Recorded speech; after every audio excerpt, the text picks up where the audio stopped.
I'm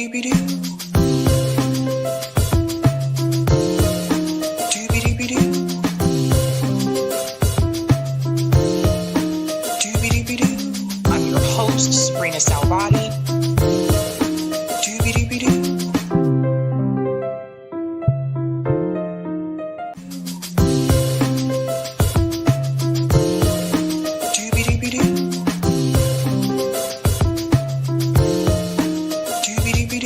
I'm your host, sabrinasalvati. I'm your host,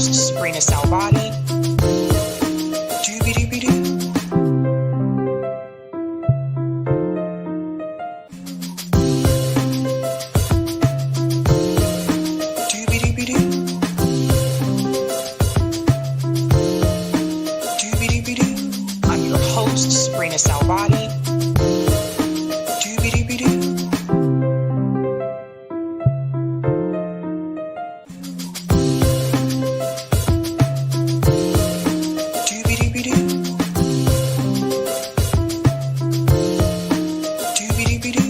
I'm your host, sabrinasalvati.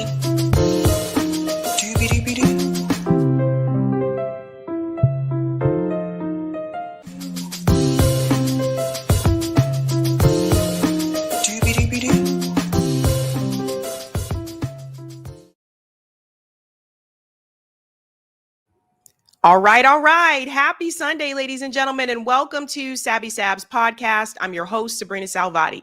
If you're new, I do want to let you know that Sabby Sabs podcast is a part of Revolutionary Blackout Network. You can catch me there on Thursdays for the Sabby and JB show, and you can catch me here on Tuesday, Thursday, and Sundays. Shout out to everyone watching on YouTube, Rockfin, Twitter, and Rumble. And welcome back, guys. We have a special guest with us tonight. I'm going to bring her in just a second. Tonight's theme is a new hope, a play on Star Wars. There's for all of you that are Star Wars junkies like myself. First and foremost, I do want to show you what we are going to discuss tonight, and then I will go ahead and bring her in. Oh my goodness, we have some damning news here about Jeffrey Epstein. You guys aren't going to believe this one, or maybe you will. Tonight, we are going to discuss this Jeffrey Epstein leak that was just released. More about Jeffrey Epstein's time as an agent, this time in Africa. And I'm also going to explain to you how Whitney Webb was warning people about the surveillance state and what this has to do with this leak that has just been exposed by Dropsite News. We're going to get into all of that. That is former Prime Minister of Israel, Barak, that is next to him. This is all connected, ladies and gentlemen.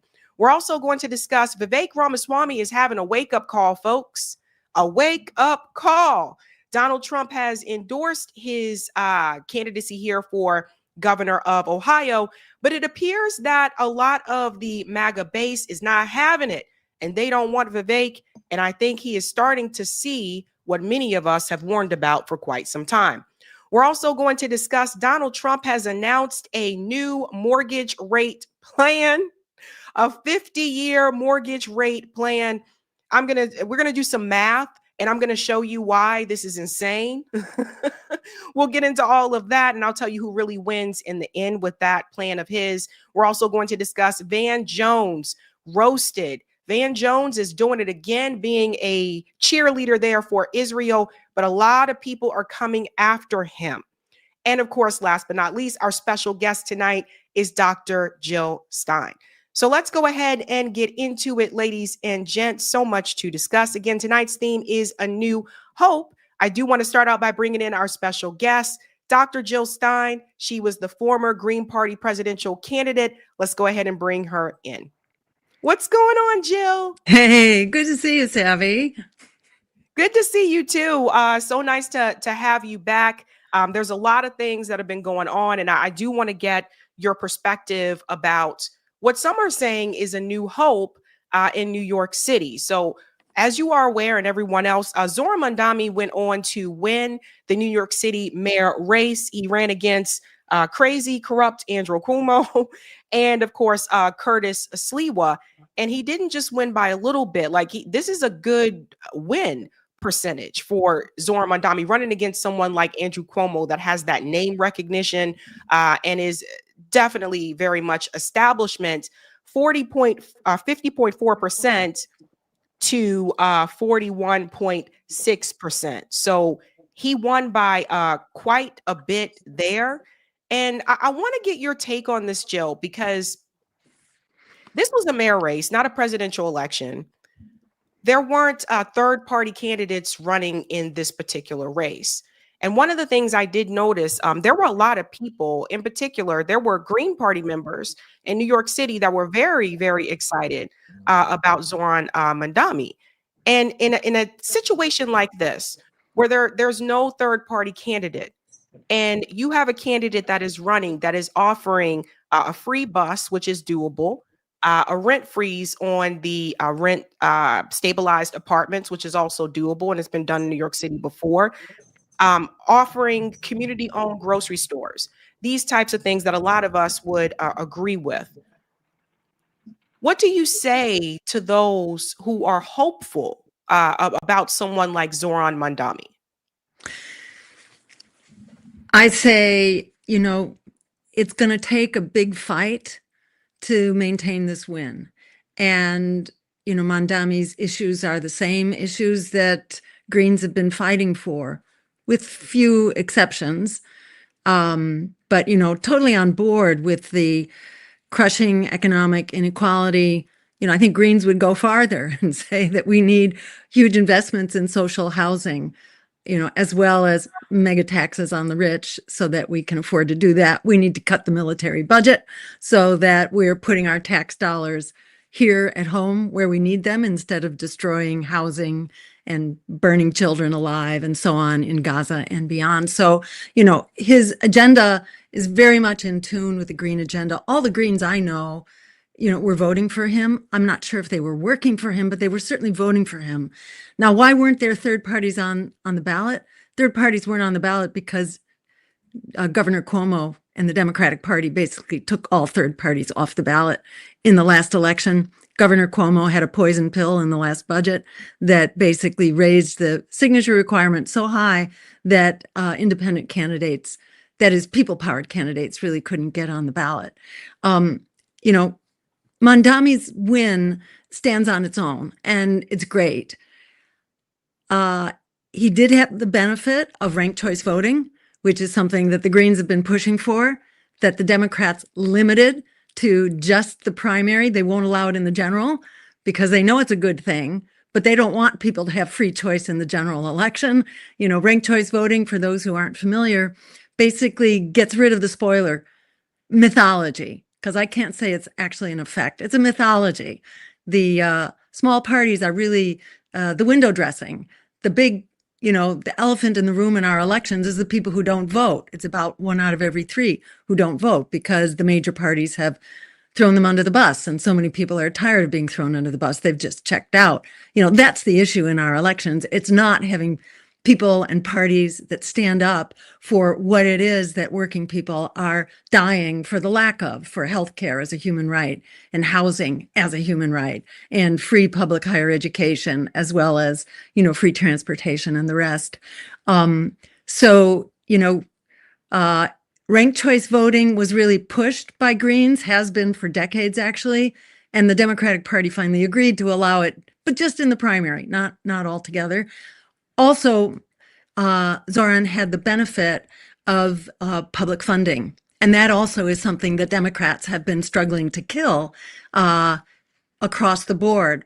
We had it here in our home state, your home state too, in the form of clean elections that was passed by voter referendum, and then the Democratic Party repealed it on a voice vote, and that's happened all around the country.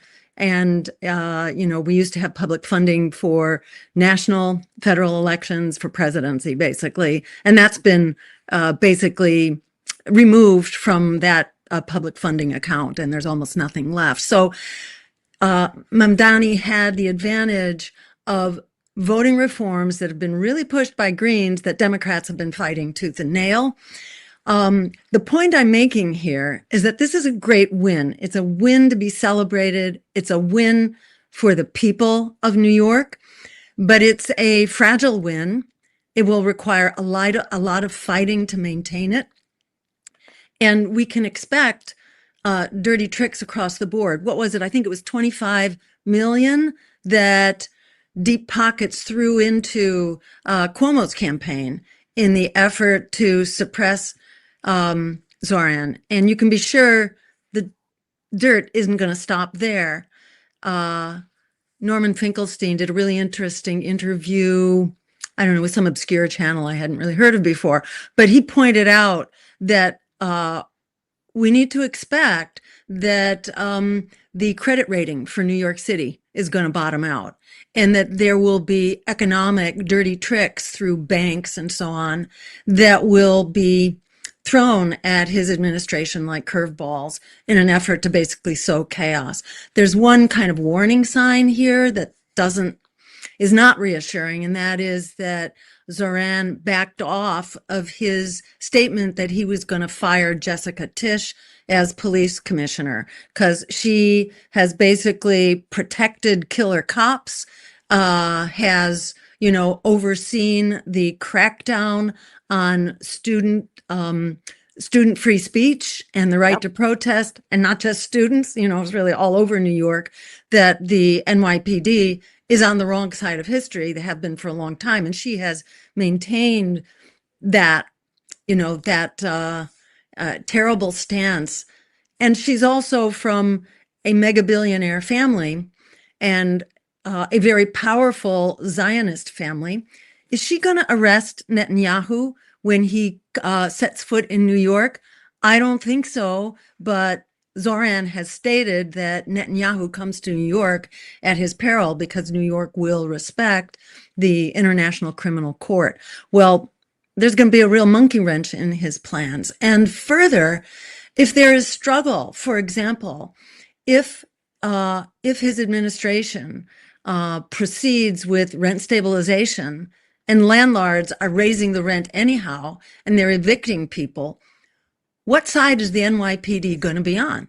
Whose side are they on? The Tisch family, which are big real estate investors? Are they going to be on the Tisch side of the divide, or are they going to be on the people's side of the divide? And to keep her as police commissioner is a very risky thing that when push comes to shove, which it's likely to happen because we're already there. Push has already come to shove, on our civil liberties, on cooperation with ICE, on, the kidnapping of migrants or anybody whose skin happens to be of a darker color. Push is coming to shove in our rights to free speech and our right to protest, and heads are being cracked all over the place. So push has already come to shove, and it could come to shove a whole lot more, especially around, rent stabilization, for example. And what side is she going to be on? And if the power of the state is in the hands of the oligarchs, you're in trouble.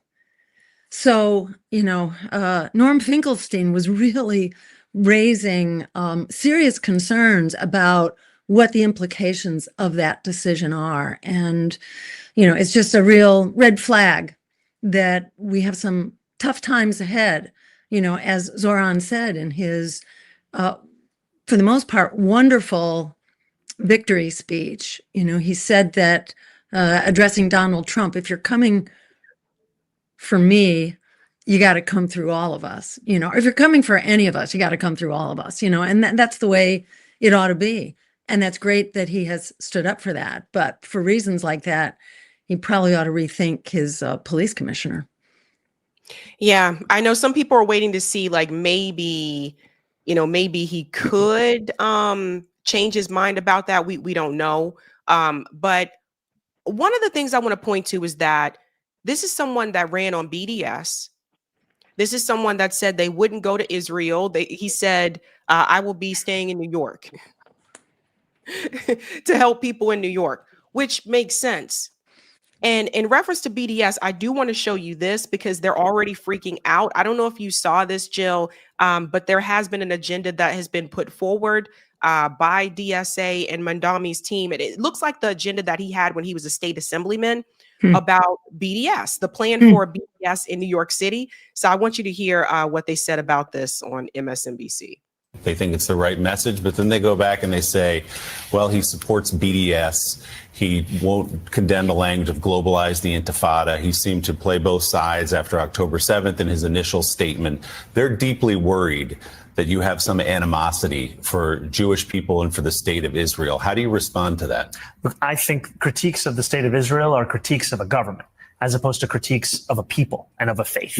And my job is to represent every single New Yorker, and I will do so no matter their thoughts and opinions on Israel and Palestine, of which millions of New Yorkers have very strong views, and I'm one of them. Would BDS be the policy of your administration as mayor? I've said that I would support and have supported nonviolent movements to bring about compliance with international law. And where this mayor has violated and looked to violate that kind of law, I bring us back into compliance. So yes. No, I'm talking about compliance. Okay. Right? And I've said that I support BDS because this is a movement that is looking for that kind of compliance. We haven't seen it. They think it's the So some people, a lot of us pointed to this as well, the fact that he did run on BDS and still was able to win, even though people were telling him, and some people like Bernie Sanders, they were asking him to cool it on that, cool it on the Israel rhetoric, kind of don't talk, but he still, is talking about that. But that agenda that has been put forward that apparently was a leaked document shows different plans and different steps that they have for BDS in New York City in regards to Israel and Israeli companies, et cetera, which I 100% support. And so I think, a lot of people, again, they're seeing this and they do see this as a new hope, that it goes to show that, yes, someone can run on BDS and win. Yes, this is a big, FU to the Zionists and to Benjamin Netanyahu. And they are furious right now. I don't know if you've seen on social media, but Bill Ackman is probably one of the loudest ones right now. They are furious. They just can't believe that this happened. And I think if this race would have been a little bit closer, maybe they wouldn't be as vocal. But the fact that he won by the percentage that he won by, it goes to show you that things are changing.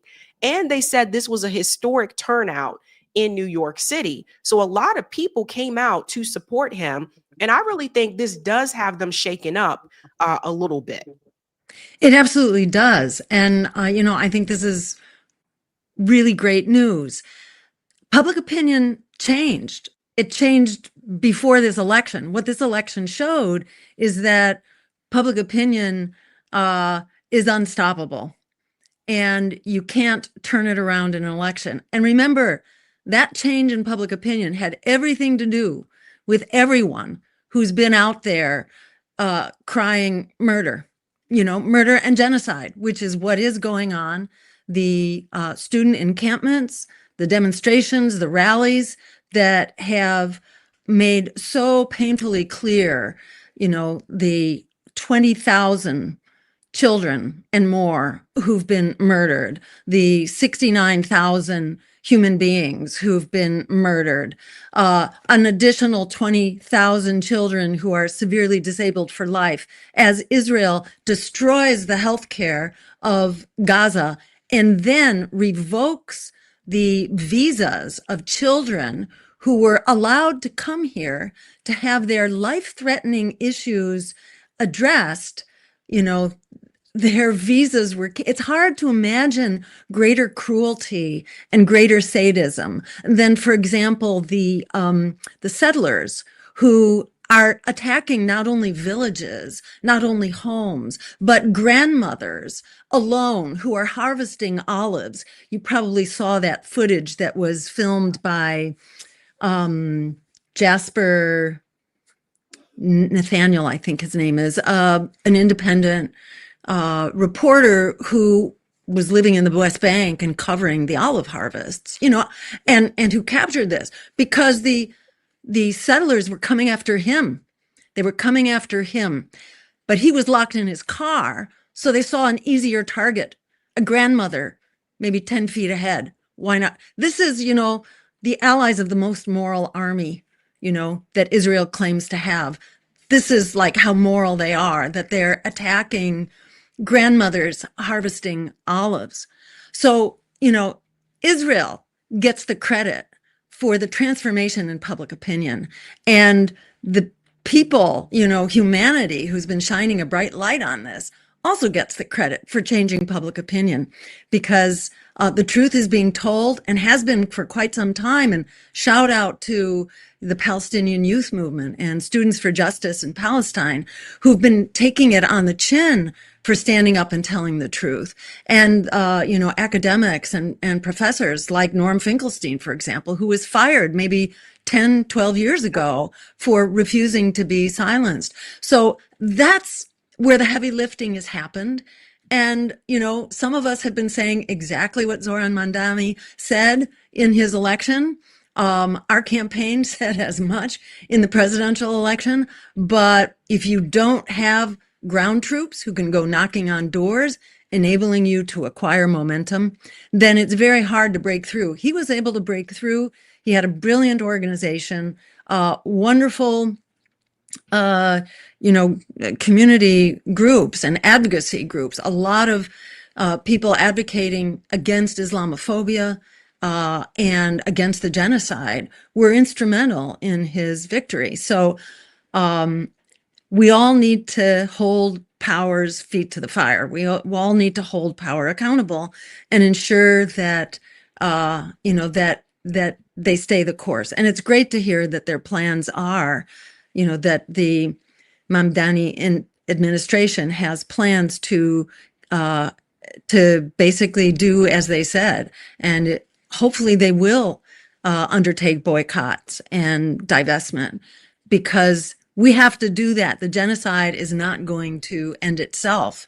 And I want to be sure to also talk a little bit about the Uniting for Peace initiative in the UN, because Mamdani can play an important role in that too.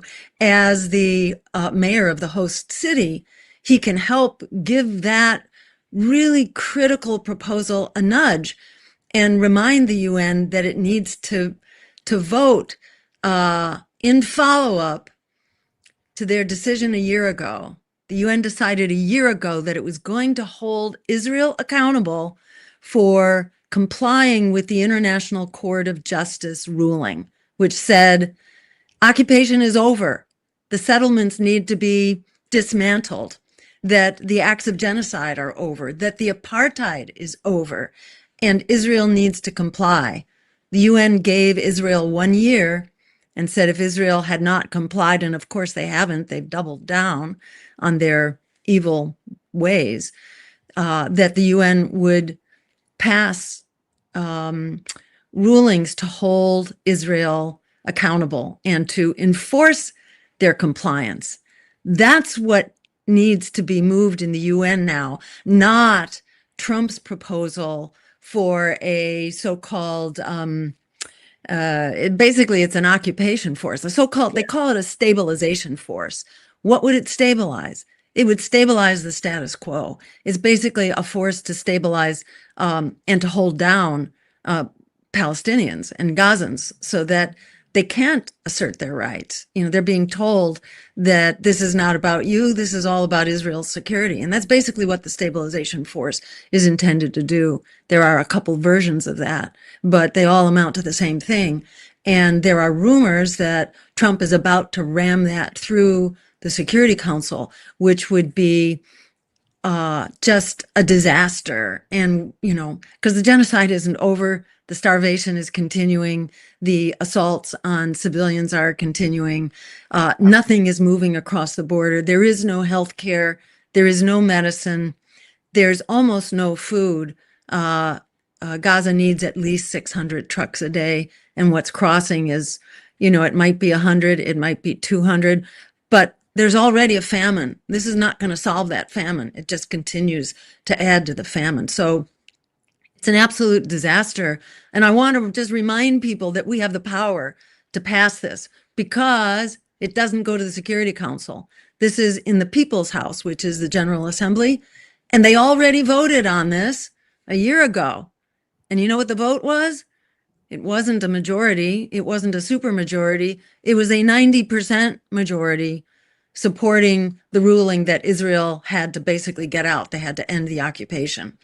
So the votes are there. What we have to do is hold our representatives' feet to the fire. People can go to lifelineforpalestine.com to be a part of petitions and actions. And there's one action I have to mention for sure with bells and whistles, and that is a general strike on the 28th on Black Friday, which the Italian unions are leading the charge. The Italian unions are absolutely fearless. They have already shut down the economy of Italy twice with incredible courage. They're being fined to the teeth to like $75,000. There's also a strike fund to help them out, but they are unbelievably courageous, and they already shut down their ports to the shipment of weapons.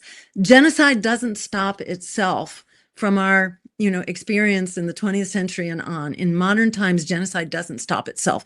It has to be stopped. That requires both boycotts and blockades, but it also requires a protection force or some kind of boots on the ground. Israel has shown, what its intentions are over and over again.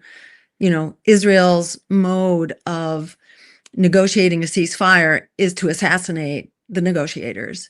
And Israel has done that over and over again, actually for decades. This is what Israel does. Israel is not a credible player, and under its current regime does not deserve to be a respected adult in the room here. Israel needs to be, its leadership needs to be in The Hague. It needs to be under trial, and it needs to be stopped. It needs a global boycott of its weapons, economic, and in fact, the American public, has done a complete flip-flop on this. The American public used to be all in the camp of Israel, but about 1 year into the genocide, the majority was now in the camp of the Palestinians. And in fact, there are twice as many Americans now who condemn Israel's genocide as there are Americans who approve of it. So remember, we are winning in the court of public opinion. Where we're not winning is in our corrupt and anti-democratic leadership, which is why independent politics is inseparable from this struggle. It's not just AIPAC that we have to stop. We also have to stop the big pharma and the health insurance industry and the war contractors. This is the way American politics works. We're not getting out of here alive unless we use this struggle as a springboard for the larger struggle, which it is. As Gaza goes, we all go. It's essentially international law and human rights that are being dismantled right before our very eyes. And we are not going to be the top dog here around the world anymore. In fact, we're already not. And China and the BRICS have actually bypassed us as the major economic heavyweight around the world. So we need international law if we don't want the next hegemon, coming here and saying, hey, I like your house. I think I'd like to take your house. You're out of here, which is basically what Israel is doing. So we're all in the target hairs, and we all need to stand up together for the big picture as well. Yeah, and I would say for those of you that live in New York that are watching, if you can get that in front of Zohran Mamdani, that would be really great. That general strike, November 28th, this is a big deal. And then also United for Peace. So we need more people to sign on this. I can try my best, Jill. If you haven't reached out already, I can try my best to get in touch with Mayor Wu. Fabulous. That would be great. Some of the city councilors I definitely can get in touch with, but if they can get that in front of her, I think that would be really great as well, to get terrific behind that. And I'll just say, if people want to, connect with these campaigns, they're all up or will be up soon at Lifeline for Palestine. Chris Smalls is kind of leading the effort to mobilize labor here in this country. And, he organized the Amazon Workers Union to start with. So he's been fighting for labor for a long time. And then he went on the Gaza Freedom Flotilla and, got singled out by the Israeli occupation forces for torture and was beat up and, put in solitary confinement and not fed. And then he was refused the mode of travel that all the other detainees got. They all got on board airplanes, not him. He got dumped, I think, at the Jordanian border. Just outrageous racism, which is what Zionism is. Zionism is a form of white supremacy and colonialism and racism. So at any rate, Chris brings these struggles together, as we have to. This is about our welfare here at home, the welfare of working people, and whether we're spending our tax dollars killing children in other countries or, feeding children in this country. And there are, some 16, 20 million children now who are not being fed because we have a Congress that didn't see fit to make that happen. So go to Lifeline for Palestine and join with many networks now that are kicking in, both for Uniting for Peace and for this strike. And the purpose of the strike, the Italian unions, again, are they have a very big vision here. They are fighting both to shut down the transportation of weapons. They are fighting for working people that they represent, who are also denied the basics of life. And they are also fighting for this protection force to be sent to Gaza under Uniting for Peace. Uniting for Peace just means that it's a process that doesn't have to go through the Security Council. So the U.S. cannot veto it. So we need to recognize how much power we have right now. We're told that we're powerless and we should be hopeless and quite depressed and all that. And most people are walking around feeling like, can we do?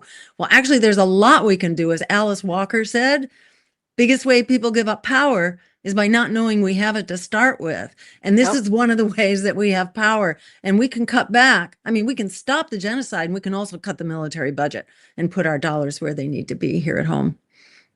That's right. I was going to mention Chris Smalls. This was going to ask you. I think he's was a part of that as well. Yeah, Chris has been doing phenomenal work, you guys. And it's one of those things I said before that Chris Smalls, after he unionized the first Amazon warehouse, he really kind of could have just sailed into the sunset. Yeah. Because he had a lot of offers that were thrown his way, but he didn't do that. He's still out there fighting the good fight. And I think that's important. That's why I always, appreciate what he is doing. Speaking of what people are doing, I want to get your opinion about Governor Hochul here, the statement that she just made. So I shared this earlier today. I don't know. I think she thinks that her seat is safe, but she was commenting about the free buses and the rent freeze. And this is what Governor Hochul said. And I think this is Adriano Espaillat. Yes, I think that's Adriano Espaillat, another representative.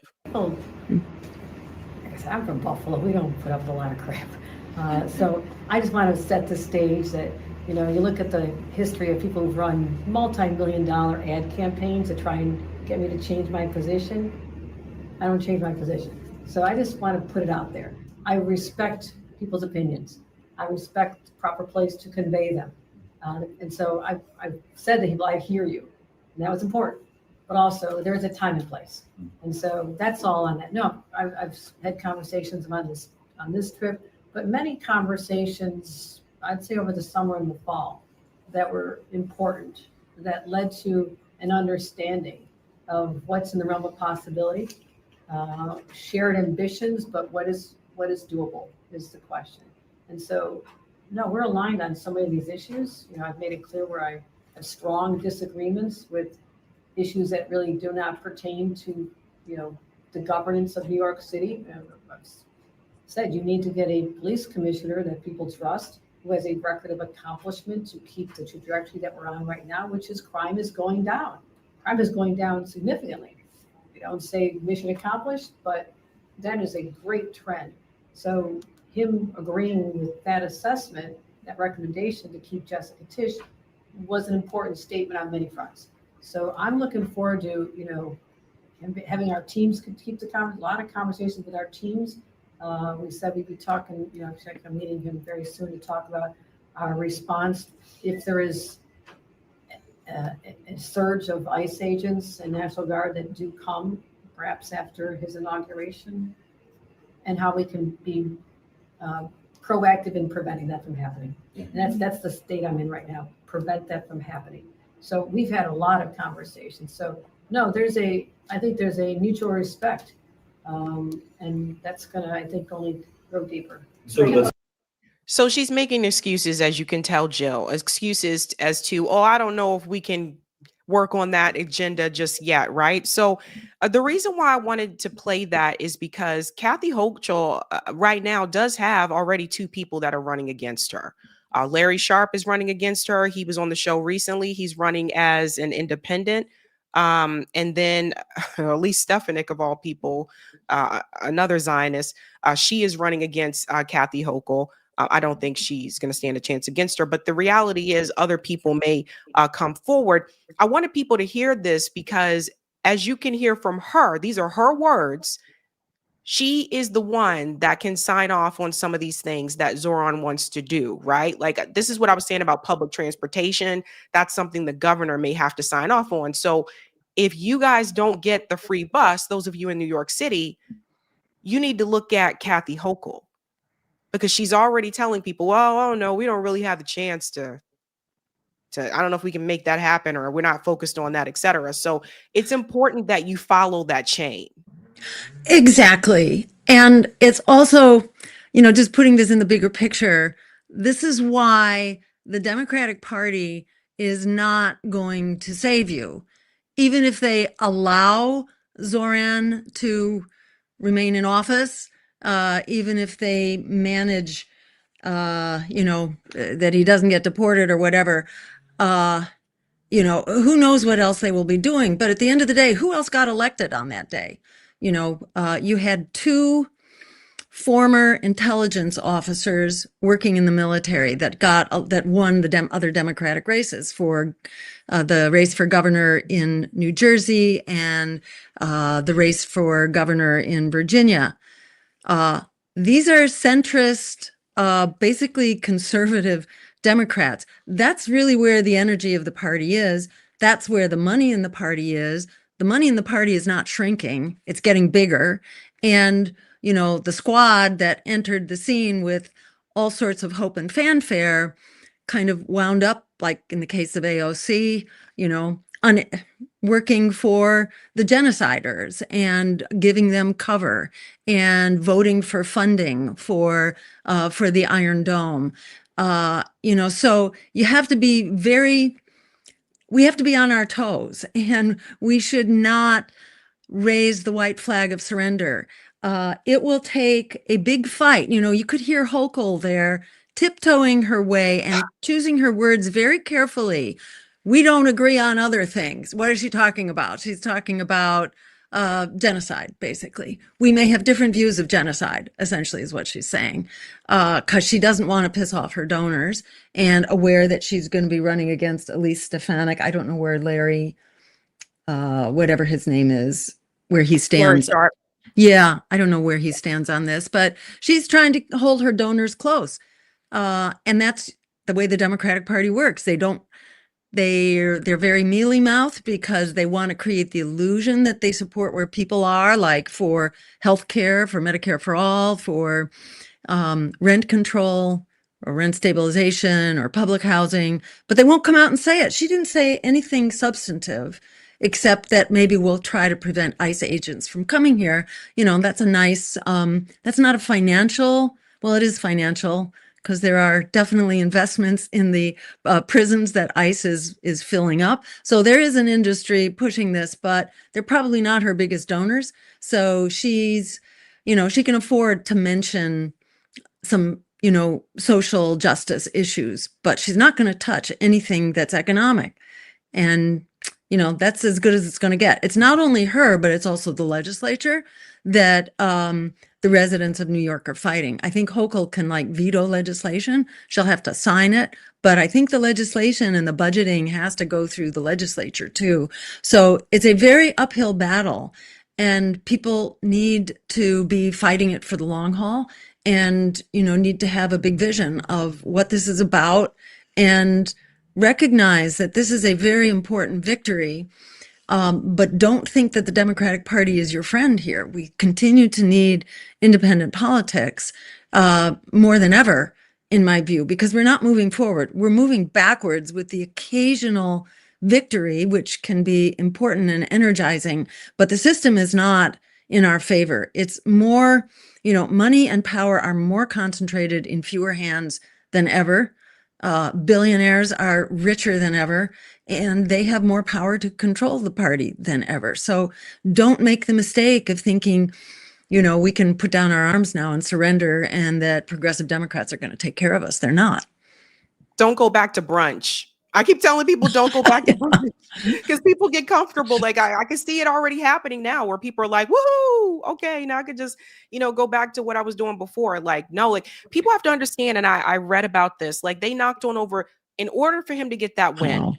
Amani Oakley was on the show during the night of the election. Amani Oakley also ran for office in New Jersey. So she went through this. So she know what it's like. Amani Oakley was explaining to everybody that they knocked on 3 million doors. Look how many people Zoran had to talk to out on the street.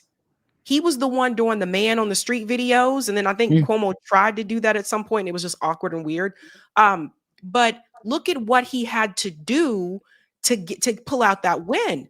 I mean, he had to, it was like nonstop, like they were going hard. And there was something she brought up, and I want to get your opinion about this as well, Jill. She said Amani Oakley was explaining that the problems that third parties run into is the infrastructure and the lack of resources, right? That it takes a lot of money to run a campaign. And I've never ran for office, but she was just explaining like there's so much money that is needed just to simply run, even for something like mayor. And we had Jose Vega on the show recently. He's running against Richie Torres. He ran against him last time too, but he's running against him again. And this time around, Jose said he felt as though it is important that he gets on the debate stage. The last time he ran against him, he couldn't get on the debate stage because he's running as an independent. So he's taken a different approach this time around, and he's deciding, he said, you know what, I'm running as a Democrat in the primary against Richie Torres, and then as an independent in the general. Which apparently in New York, it's a little bit different because you can have different lines, like you can be on different lines, and it's not like that in all these other states. Then I look at someone like, Shama Sawant, who's running as an independent in Seattle, Washington, against Adam Smith, another pro-Israel representative who's been there for years, very much a Zionist. But in Washington state, they have what's called a jungle primary. So even if you run as an independent, you're still in the primary. So everybody will get to see you. And I think some of the concerns that have been brought forward is that if you don't get on that debate stage, then most people just aren't going to see you and they aren't going to know who you are. So I'm curious to hear your position. What do you think about what Jose is trying to do? We're running as a Democrat in the primary so he can be a part of the debates, and then running as an independent in the general. So you can't be sure that running as a Democrat is going to get you into the Democratic debates. You may remember what happened to Kucinich when Kucinich was being redistricted because he was, he was on the warpath about the war in Iraq, and he was calling that out, and and he was a member of Congress, and he was redistricted, and he wound up running. I don't remember where exactly, but he was edged out. No, actually. This is then after that, after he was redistricted, then he was running for president, and they kept him out of the debates, and they will change the rules in order to keep you out.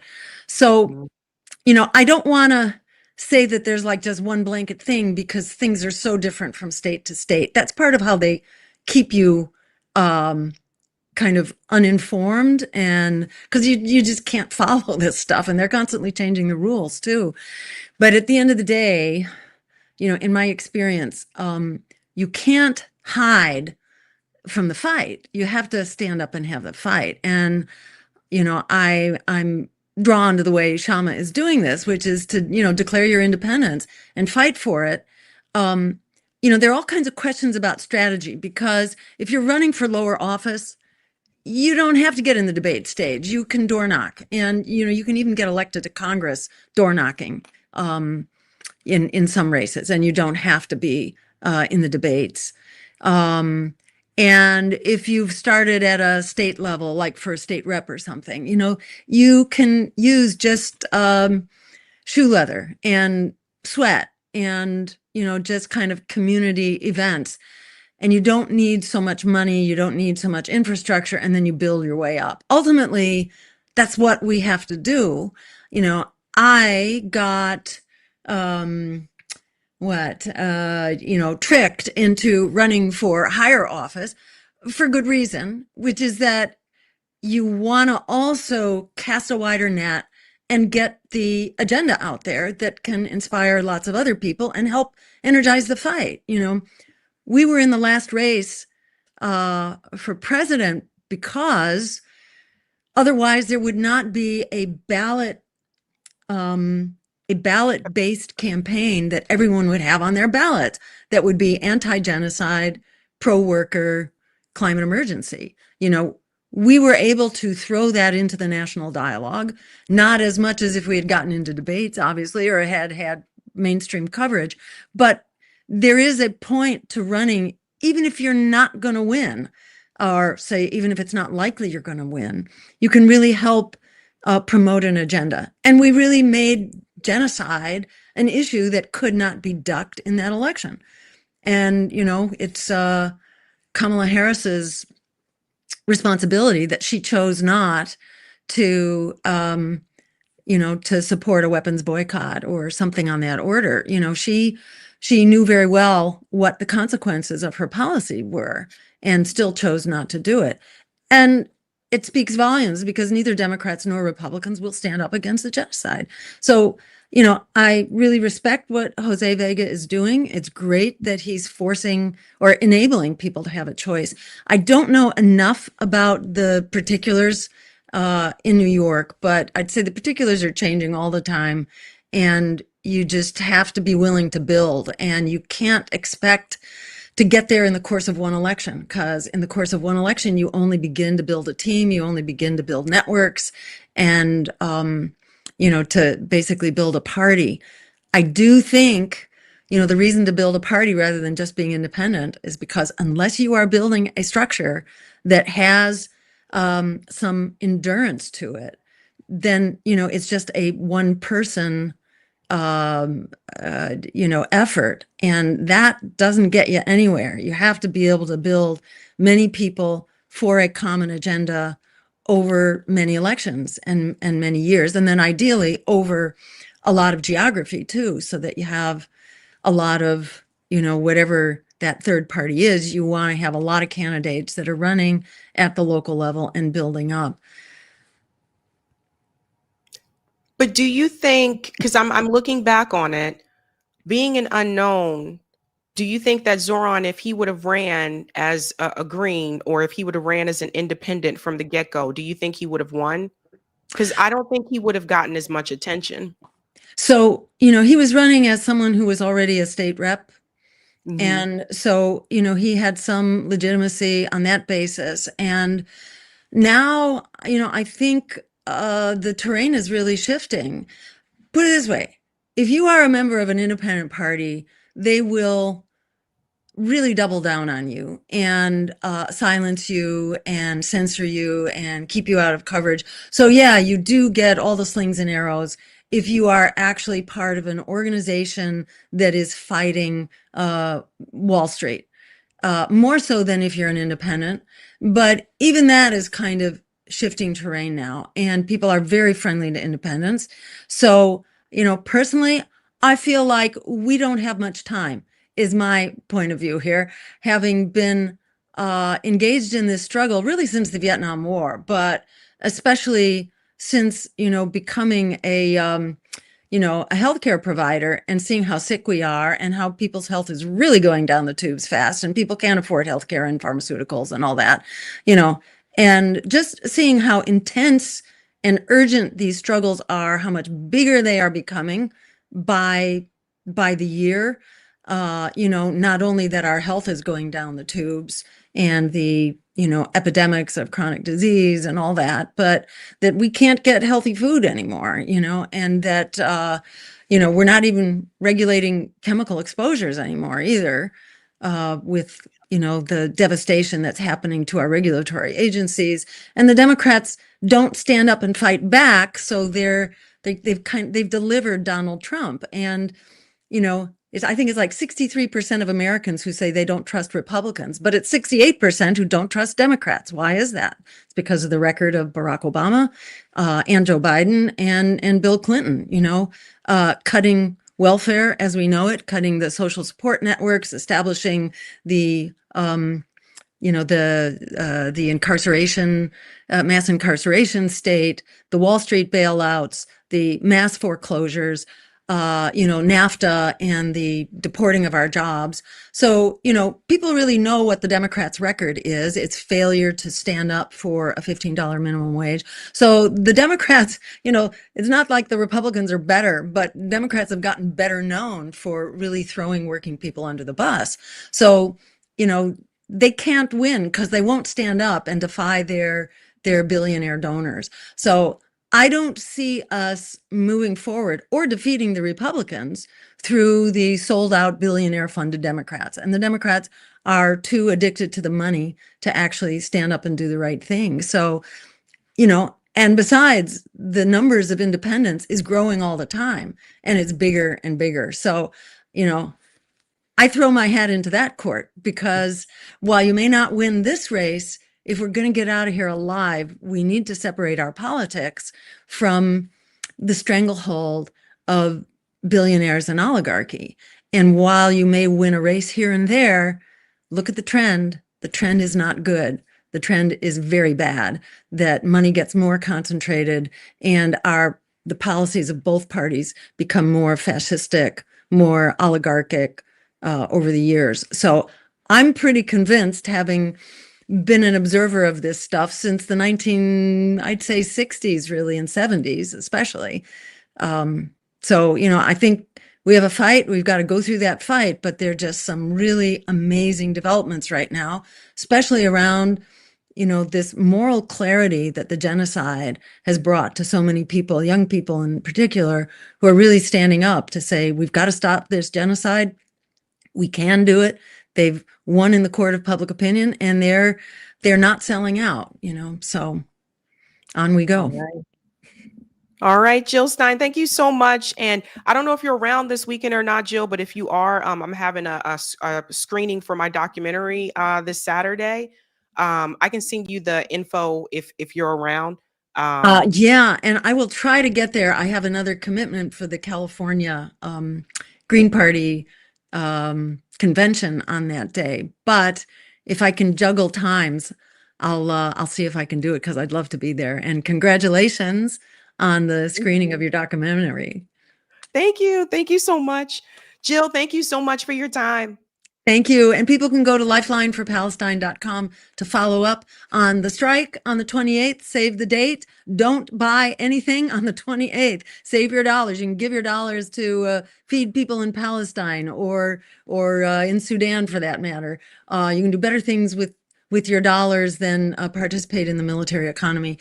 And so much more that's happening to get Zoran on board to help lead Uniting for Peace. That's you can tap into that at lifelineforpalestine.com. Also, there's a big push going on now against the AFL-CIO to get them to stand up. This is with Chris Smalls, pushing on the AFL-CIO to do the right thing here and to support the boycotts. And big shout out to the Italian unions, USB. They're called Unione Sindacale di Base, and they are leading the charge here with a general strike that may be catching fire far beyond Italy, because we need it here as well. All right, Jill. Thank you so much. Thank you, Sabby. Good to see you. Bye. Awesome, guys. That was Dr. Jill Stein. Again, we're going to keep the show going on. The theme tonight is a new hope, ladies and gentlemen. Let's go ahead and give a shout out to Sabby patrons, and we'll keep this show moving on. We have so much to discuss. I got a lot of things to say, as usual. Shout out to everyone who is a Sabby patron. Thank you guys so much for your support. If you are interested in being a Sabby patron, I have 5 categories: Ultimate, Sabinators. There's also Sabsters. I think they're pretty cool too. Don't forget about the Sabbies. We love them too. And we also have a group called Members. All of their names are listed here. And you can also see their names scrolling across the bottom of the screen there on the ticker. We also want to give a shout out to new patrons. We call them newbies. Let's give it up for Tim Wilson and Junie. What is up with Junie? Hello. I like the way you spell that, Junie. That's cute. All right. Welcome and thank you. Thank you all. Okay. Hey. All right, ladies and gentlemen, we're going to keep this show moving on. We have a pretty interesting story to get into, which is going to involve some math. So we're going to do some math here tonight. I hope you are ready. If you don't have your calculators with you, that's all right. I have mine, and I will share that with you. Quick and foremost, let's give a couple shout outs to people in the chat. Thank you so much, Ronald Stewart, for becoming a Sabby member. Give Ronald a big whoop whoop. And shout out to Amal Al Khalil. Thanks for bringing on Dr. Jill Stein. You are welcome. Thank you for the super sticker, Gunner. And thank you for the super chat, New York Varsity. The DNC is so gone. They ran against him after the primary and begged for an endorsement from the person they hate. This only shows that the only thing the DNC hates more than Trump is you. Hey. Bill, Sabs for taking our guns. No, I am pro Second Amendment. I believe you need to have the right to protect yourself. Yeah. Hey. All righty. Okay. I think we're going to move on to the next story. If you have not done so, ladies and gentlemen, do me a solid and smash that like button. And if you're new, don't forget to like, sub, and share like a Care Bear. Let's get to the next story, shall we? Answer the poll question as well. There's a poll question that is pinned to the top of that live chat. Curious to see what you guys think about this. That's the story we're going to get into right now. So peep this, fam. Donald Trump just announced a new mortgage rate. Right now, the current mortgage rate in the United States is a 30-year rate. He is announcing a 50-year rate. I'm trying not to laugh.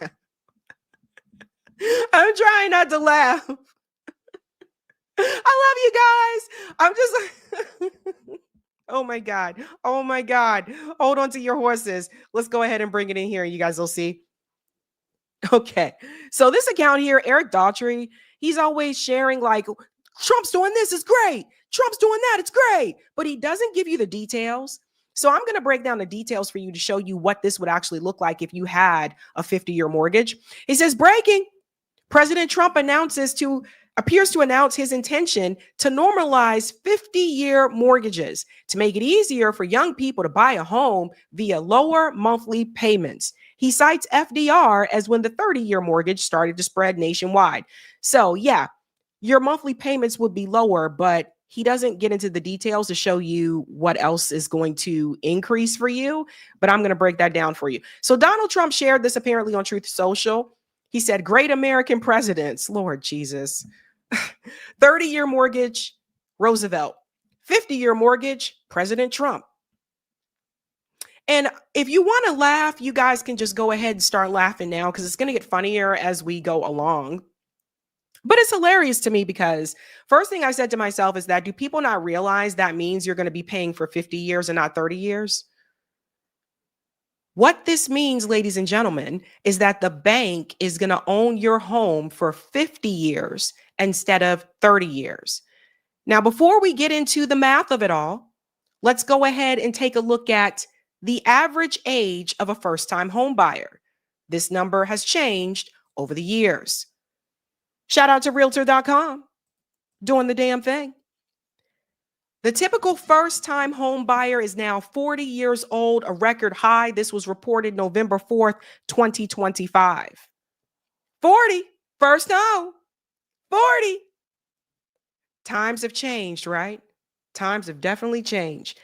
The typical first-time home buyer in the U.S. is now 40 years old. That is a record high as affordability struggles price many younger families out of the market. So, before 2025, it was 38 years old the year before. It was 33 years old 5 years before that. So, you guys have to pardon me. I'm still getting over this wicked cold. 40 years old is the average age of the first-time home buyer. So, if you are buying a home at 40 years old, and you have a 50-year mortgage, that means that the bank will own your home until you are 90. And that's if you make it to that far. That's one of the cons. Here's the other con. If you don't make it until you're 90 years old, then that means that, okay, well, I gave my house to another family member. I put that in my will. If something happens to me, then they would inherit my house. But they also now inherit that debt. Third con, this also means that you would work longer.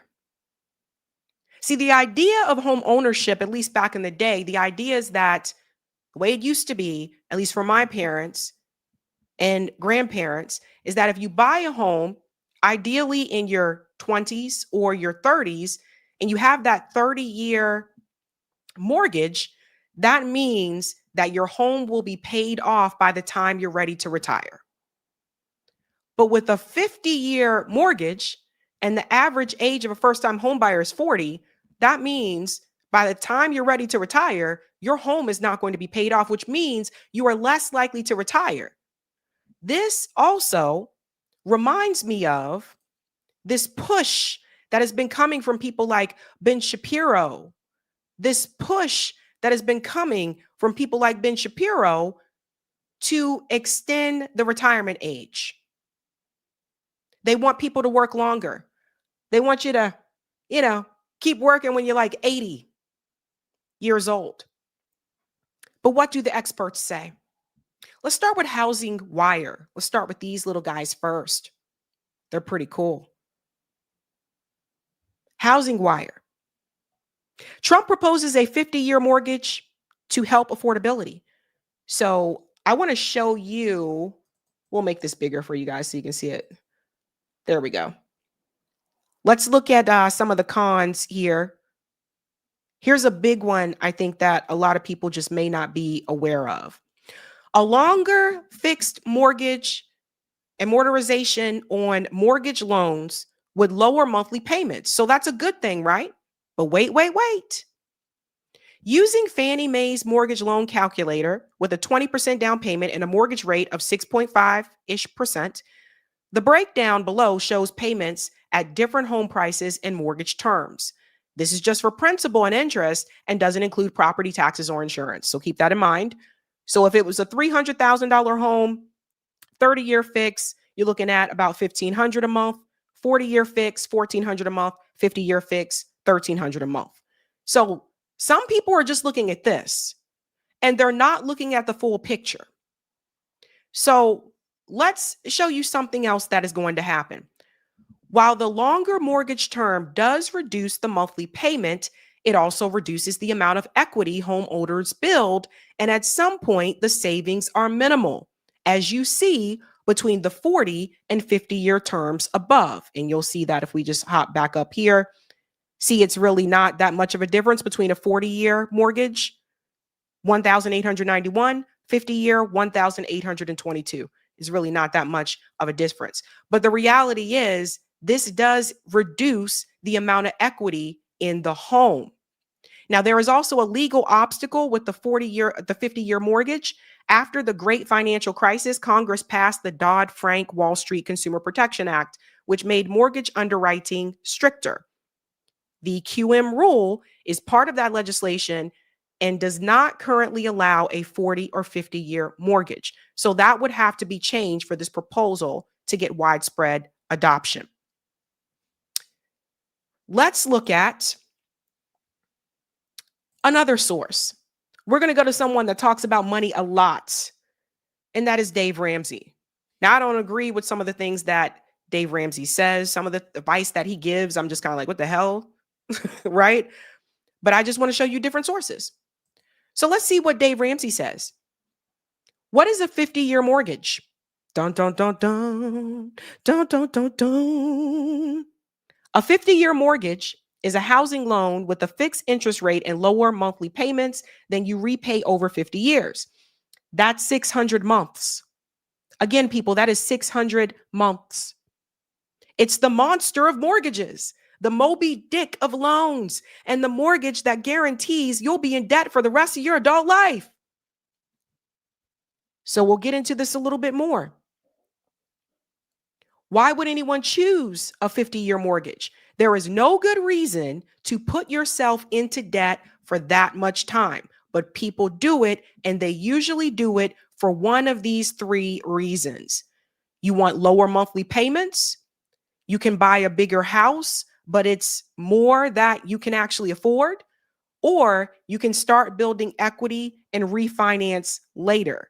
That is the hope there, right? But listen to what he says here.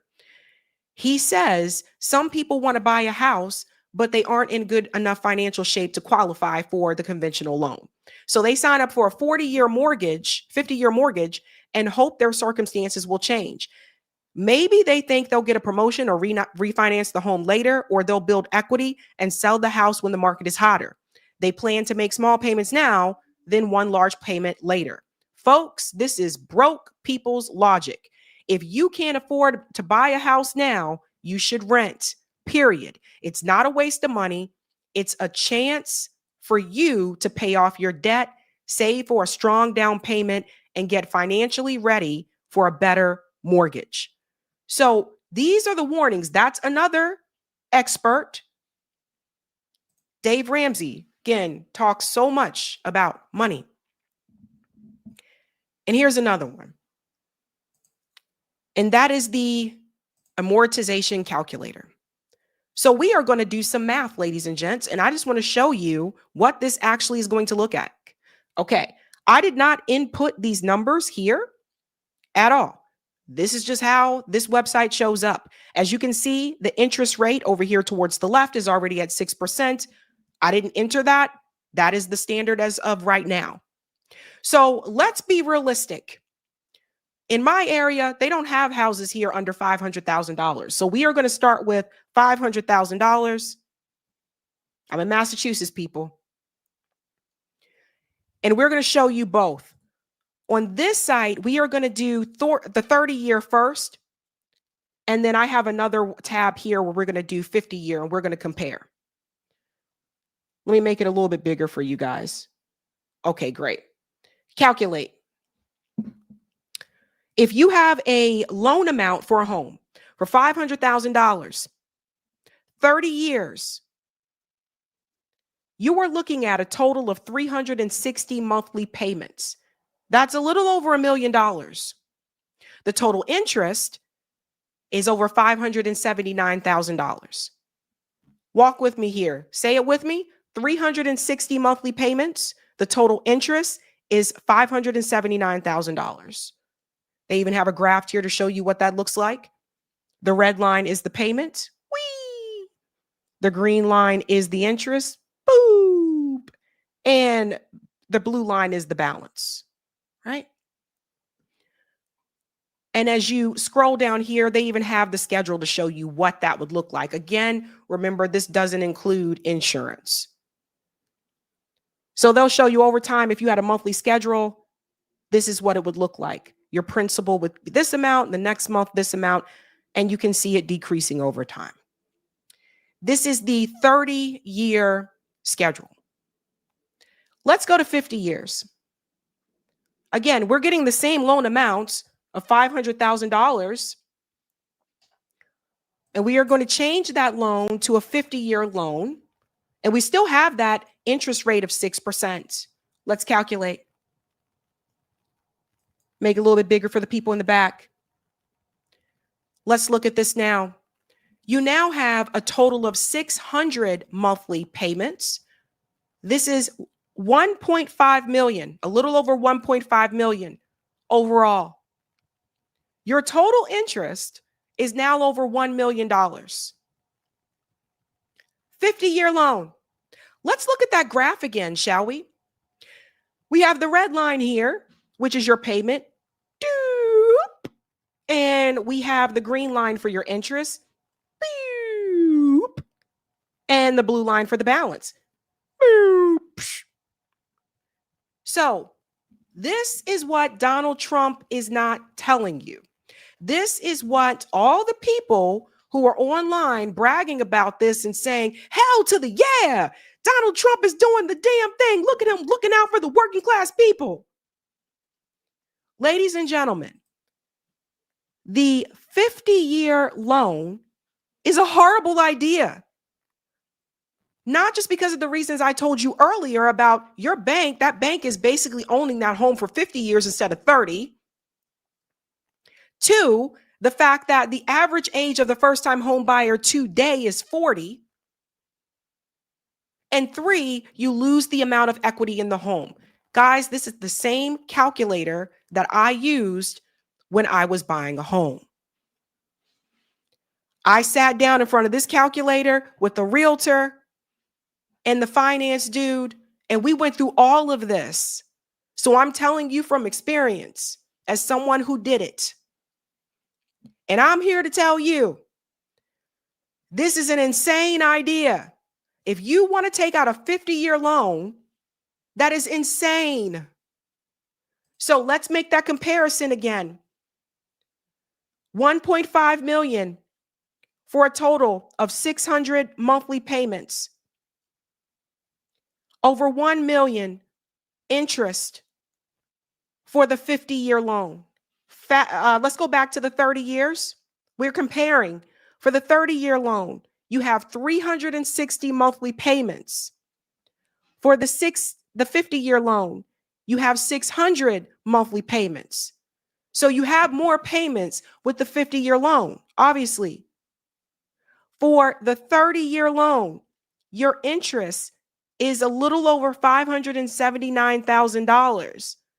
For the 50-year loan, your interest is over $1 million.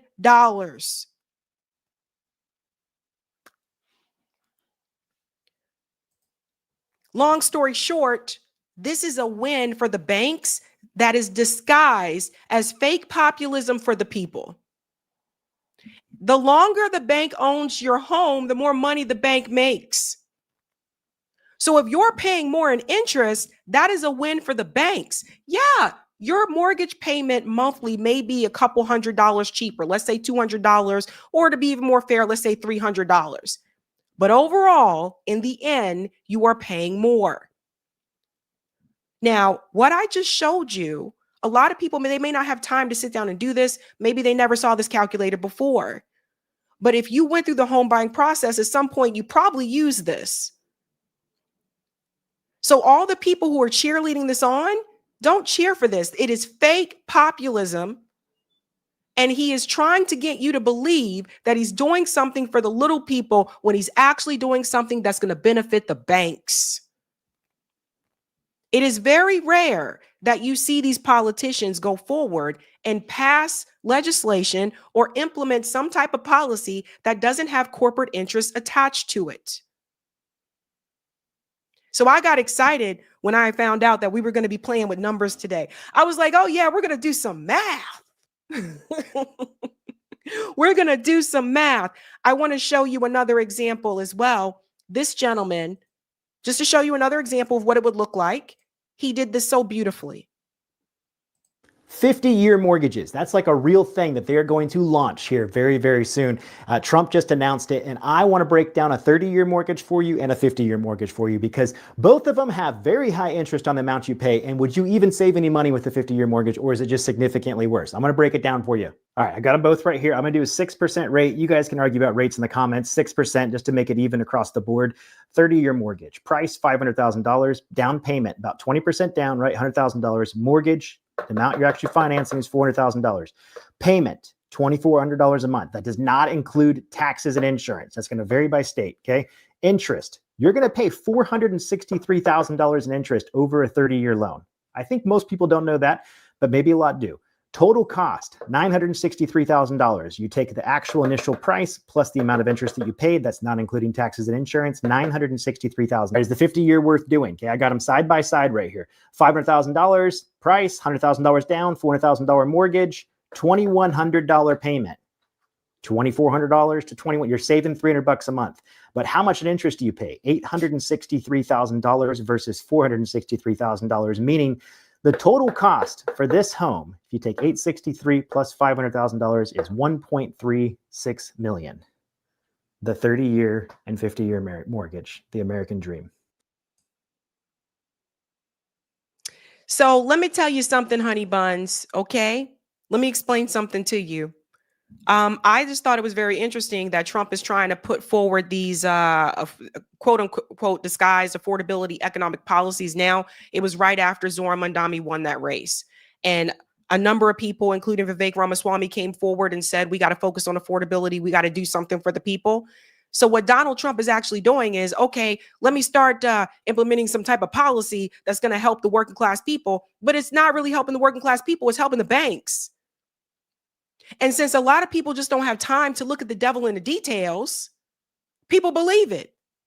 People believe it, just like this guy who's this is just another account that is propped up by Elon Musk, Eric Daughtry. He does this a lot. He's one of them, but he's not, the only one. There are many like him. He's another one where he takes something that Trump says, or he takes something that, suits the Republican Party, but he never gives you the details. And Elon Musk, since he took over Twitter, one of the things that he has been doing is he's been elevating the right-wing accounts. So a lot of people, look, I want to show you. 14,000 people like this. And because Eric doesn't go into the details, they don't know what I just showed you. So that's the big problem that we're running into, ladies and gentlemen. And look, I got to say this. Look, I'm the first to tell you the housing crisis in this country is real. Yes, we need to do something for working class people. Yes, it's true. Young people can't afford to buy homes. My parents were able to buy homes well before they were 40. Some of you, probably your parents too. Hell, I knew people who bought a home when they were in their 20s. They were boomers. Or silent generation. Things have changed now. But however, there are a lot of people that are really desperate, and billionaires know that. And Donald Trump's a billionaire. He knows that. The politicians know that.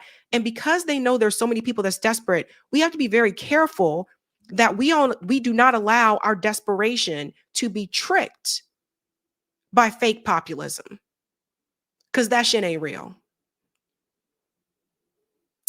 Pass this on to your friends. Share this when we clip this. We should post this one. I'll post it Monday. When we clip this, make sure you share this. If it's one thing I want you guys to share with your friends is this video. Make sure you have them watch this so they don't get tricked. So we talk about a new hope, and we all believe like there can be a new hope, right? You want to have hope, but we have to be very careful that our new hope is not a trick. Let's go to some of the comments here, ladies and gents.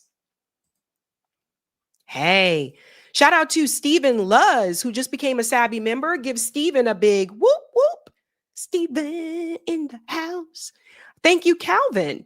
Hi, Sabby. Do you think Obamacare was good? And are health insurance and health care system broken? And has Obamacare made it worse now? Or who is really at fault? So Obamacare didn't go far enough. What we really need is a universal healthcare system in this country. And yes, we can afford it. So the healthcare system, I wouldn't say it's broken. It's fixed. It's designed exactly how they want it to be. It's just all about profit. These insurance companies, they just want to make a bunch of money. The hospitals want to make money. They have the doctors push out pills and stuff to people to make money. It's just one big circle. So ultimately, Obamacare was a step, but ultimately we need what they have in Germany, what they have in Denmark. We need, what they have in Israel. Because in Israel, everybody has healthcare. Thank you, Andrea. This was a thing in 2005. It was 50-year mortgage with a balloon payment after 30 years and a prepayment penalty. That was part of the collapse in 2008. Ah, yes, the housing crisis. Thank you, Obsidian. 4 years ago at 28, I got a 114K home in Appalachia. Ooh, good deal. Locked in at 2.5% for 25 years. I can't picture doing it for 50. Total scam. Yeah. Notice the interest rate is higher now too, right? Balance said a scam. You would never own the house. Calling Larry. If Americans knew how amortization charts worked, we wouldn't be in this mess to begin with. Now imagine the politicians doing this with the country's money. They are degenerate gamblers. I like that, Larry. Degenerate gamblers. I like that. Based. Okie dokie. Let's keep it moving. Let's get to something pretty interesting here. All right. We're moving on to Vivek. Vivek Ramaswamy is running for governor of Ohio, and he just received an endorsement from President Trump. But even though he received that endorsement from President Trump, Vivek Ramaswamy is being viciously attacked, not by liberals, not by socialists, not by Marxists, not by communists, by his own damn party. Here was the announcement here. Ohio Republican Party says Vivek Ramaswamy will be a great governor for Ohio, working with Ohioans from all 88 counties. Thank you, President Trump. And here's the announcement from Donald Trump. Vivek is running for governor of the great state of Ohio, a place I love and won big 3 times, 2016, 2020, 2024. And goes on to say, I know him well. He's young, he's strong, he's competent, etc. Vivek will be a great governor of Ohio, and he has my complete and total endorsement. So Donald Trump just came forward to endorse Vivek Ramaswamy. So you would think that the MAGA base that supports Trump would also support Vivek. No. In fact, Vivek is starting to get a taste of his own medicine. I'll show you in just a second. We have Dinesh D'Souza says Trump gives a nice middle finger to all the bigots and full-time losers who are trying to take Vivek down and hand Ohio over to the Democrats. Trump gives a nice middle finger to all the bigots and full-time losers. Dinesh is talking about members of the Republican Party that have said some pretty nasty things to Vivek Ramaswamy. Apparently, people are saying things to him like, you need to go back to India. They don't want him to be the governor of Ohio. And it's funny coming from Dinesh, because here's the thing. They have been coming after Vivek. They've been coming after Dinesh. And I'll say this, Dinesh, I don't feel no kind of pity for you, because you spent a long time the same way that your own base is coming after you and calling you names, and the same way they calling these names to Vivek, that's the same thing that Dinesh, that you did to Black people in this country. This the same guy, his name is Dinesh D'Souza. This the same guy that says all this stuff about Black people, and now he's getting a taste of his own medicine. All of a sudden, out of nowhere, Dinesh and Vivek start to realize, oh my God, there's people in the Republican Party who don't like me because I'm brown. People like Dinesh have gone as far as to not blame those individuals, but he's blaming people like Tucker Carlson. He said, this is all Tucker Carlson's fault. It's all his fault that people that are part of the Republican Party are coming after me and calling me racial names.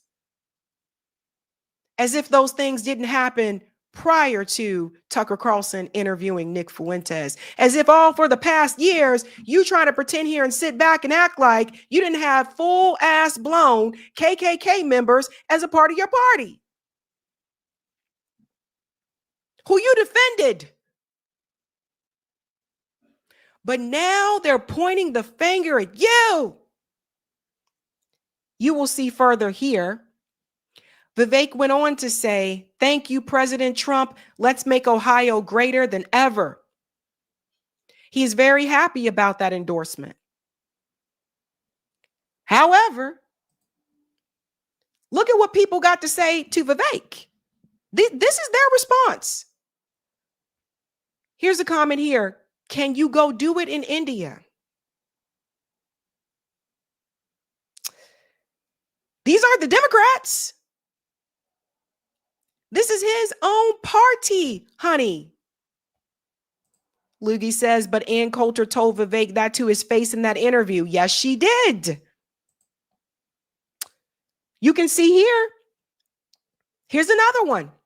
Trump's endorsement doesn't mean anything after throwing it at Lindsey Graham. We don't want you as governor. We don't want you as mayor.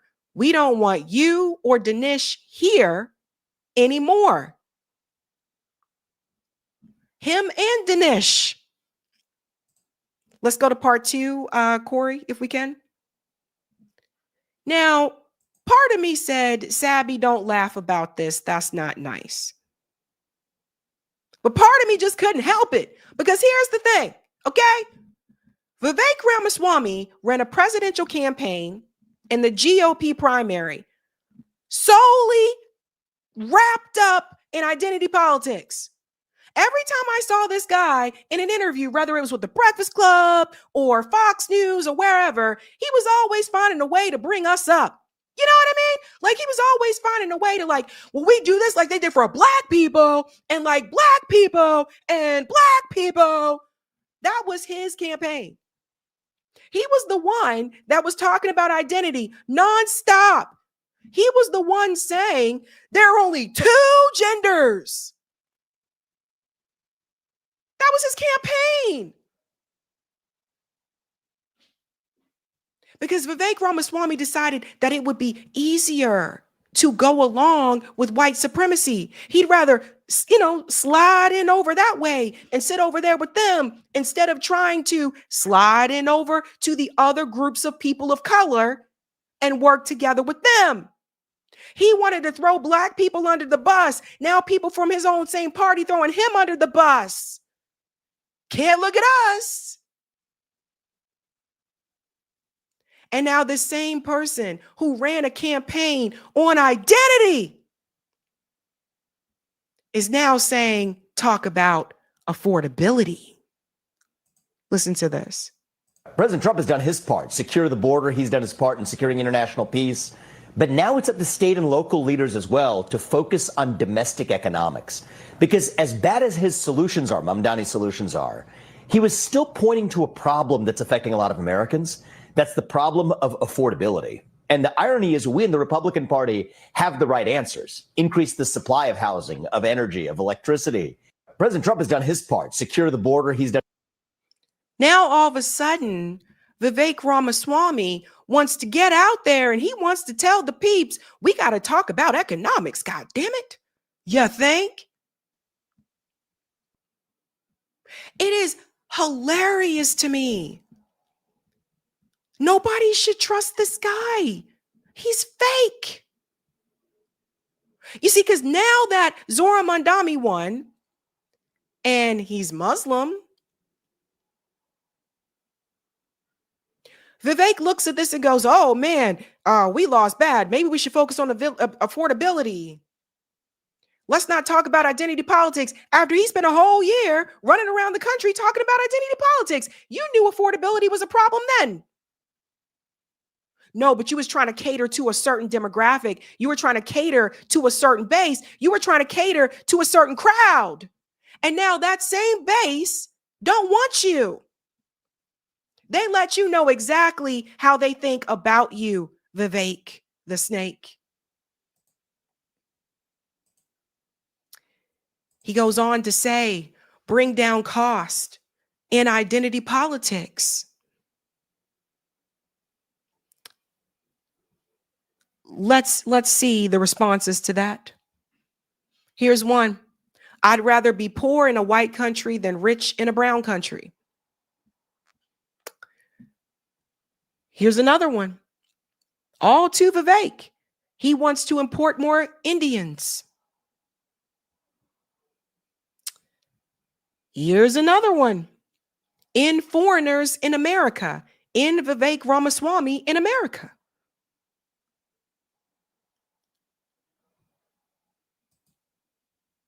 We'll get to JD in just a second. JD, you hold on, because I'm coming for you next. You see, I say this to prove a point, because he was having a field day as long as he was out there on the campaign trail pointing his fingers down at everybody else, pointing his fingers down at Muslims, pointing his finger down at black people. And I've seen some of these town halls that Vivek has been happening, and they've been pushing back on him. They don't trust you, Vivek. Because you see, the way you sat there and you pointed your finger down at the rest of us, now your own base is pointing their finger down at you. And now you looking around and you starting to realize, oh, wait a minute. Yeah, they do realize I'm a person of color. You think?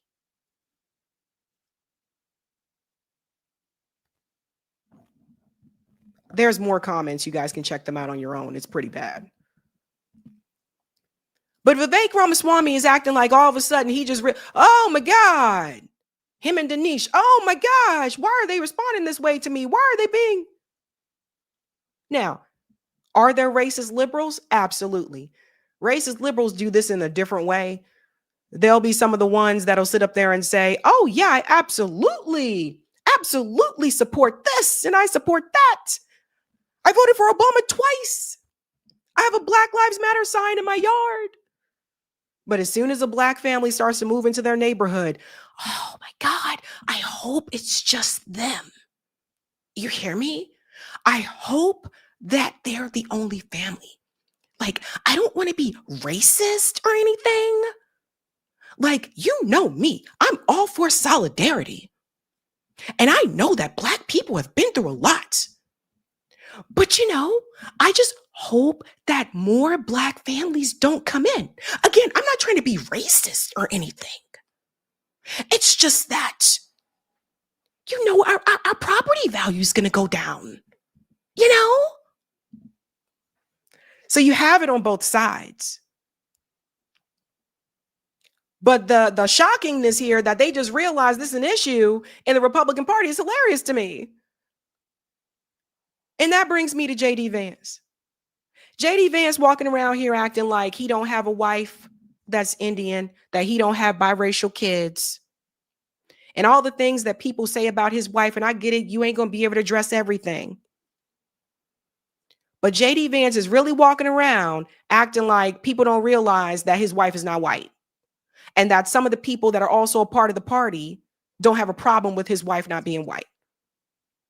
Let me show you what he said in an interview about the internationals moving next door. Who's out of the house is actually evicted from the house because there are people who are going to pay more for rent. And then what happens is 20 people move into a 3-bedroom house, 20 people from a totally different culture, totally different ways of interacting. Again, we can respect their dignity while also being angry at the Biden administration for letting that situation happen and recognizing that their next door neighbors are going to say, well, wait a second, what is going on here? I don't know these people. They don't speak the same language that I do. And because there are 20 in the house next door, it's a little bit rowdier than it was when there was just a family of 4, a family of 5. It is totally reasonable and acceptable for American citizens to look at their next door neighbors and say, I want to live next to people who I have something in common with. I don't want to live next to 4 families of strangers. And the fact that we had who's out of the Did everybody catch what he said about the language? house is actually evicted from the house because there are people who are going to pay more for rent.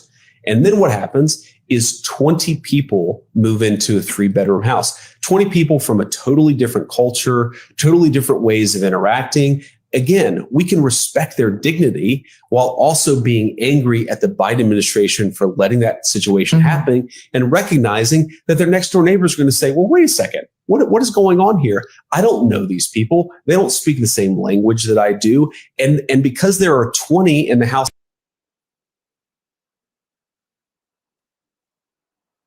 I don't know these people. They don't speak the same language as I do. We don't have the same culture.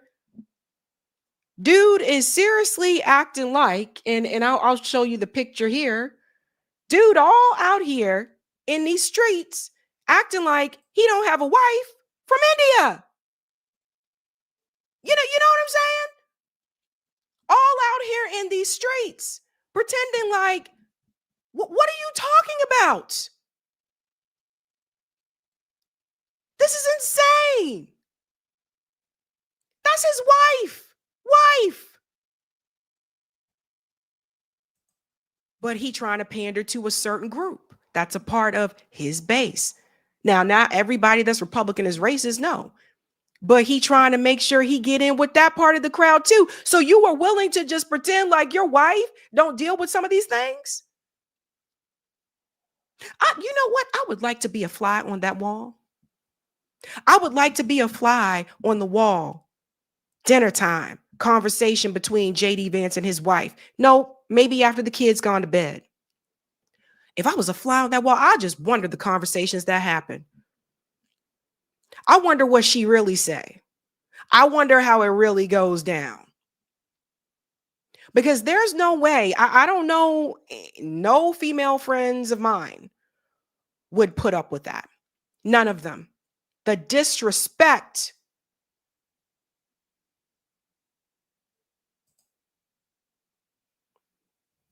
The way that she is disrespected.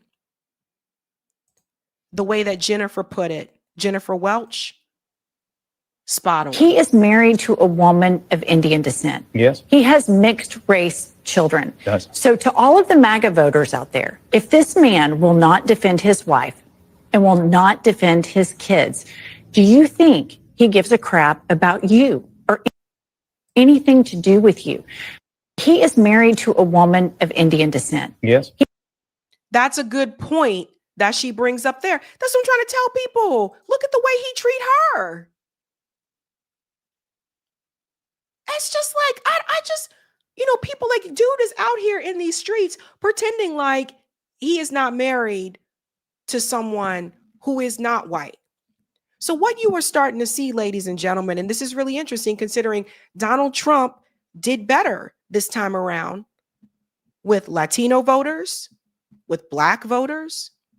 He did better this time around. He did better with Black men. And so at one point, people were talking about there seems to be a shift that's happening within the Republican Party. And it looks like it's becoming this bigger tent that is welcoming and opening to everybody. The hell it ain't. You see what's going on now. And so now Vivek is shocked. Dinesh D'Souza is shocked. A JD Vance pretending like this ain't an issue when it is. And this is the problem. It's like they're a part of that party. JD Vance is going to criticize the people who are saying he should speak up instead of criticizing the party. He defending the party before he defend his wife. Vivek Ramaswamy still defending the party, still standing by the party till the day ends. I wonder what will happen after this governor race in Ohio. If he loses, Vivek is done. He'll be fine. He's already rich anyway. But you see, people are getting a wake-up call. People are getting a big wake-up call. And don't come look at the Democratic Party. The Democrats ain't gonna come and help you. People who are not politically astute, but they may have heard some of the things that you said, don't come over to the Black community because we definitely ain't gonna come to defend you. You are on your own. Vivek said, Black people stop being a victim. Vivek, don't be a victim. You're alone. You're on your own. A wake-up call is happening, folks. A wake-up call is happening. And Vivek won't even address this issue within the party. Because if he does, then they just gonna point at him and say, oh, you're just a Democrat now. You're too wokety woke. No, it's called disrespect. But that's what he wanted. And that's where he is. So he got what he wanted. Now he is up shit creek without a paddle. Crazy times, ladies and gents. Crazy, crazy times. Let's go to some of the comments here. Thank you for the super chat. Jazz legend Walter Beasley. What's poppin'? Love the content. Hello. Thank you, Kenman. Dinesh dated Ann Coulter. Jesus Christ. Of course. Thank you for this, Kenman. Dinesh dated Ann Coulter. She was not satisfied. Tell you. And thank you, Hey Girl. No Vivek for Ohio. Oh my gosh. Okie dokie. We are moving on. If you haven't had a chance to do so, ladies and gents, do me a solid and smash that like, and we're going to keep the party moving on. Okay, ladies and gentlemen, we are just days away from the premiere of my documentary, Removed: Black Erasure in Boston. The in-person premiere is this Saturday in Boston, and the watch party here on the show is going to be next Tuesday. That should be November 17th. So here is the trailer. I can't believe we're getting so close. Couple days away, guys. Couple days away.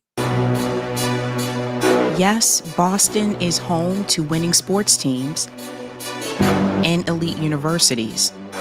But some might say that there are two Bostons. If you look at City Hall, no one's talking about that specific racial and historical component that Black people are the ones that are being removed. There's a huge significant difference in lived experiences, and we know this because of the wealth report. We're at $8. This whole plan of gentrification isn't a new concept. In every city you go into in the Northeast, they kept moving Black people out of the inner city. So it's a plan. It's been in place for a long time. While the displacement isn't as bad as 1963, it hasn't gotten much better now. It's by design that they've created spaces where we are no longer seen anymore. They're wiping us out one community at a time, and they're getting away with it. This is gentrification. Franklin Park has been a place where we have built community, and all these things are at risk. Why is the mayor willing to throw herself on this sword, do or die, for this project?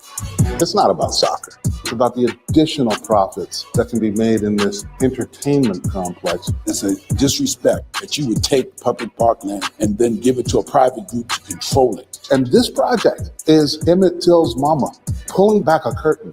And if people don't look at what's behind that curtain, it's coming to them.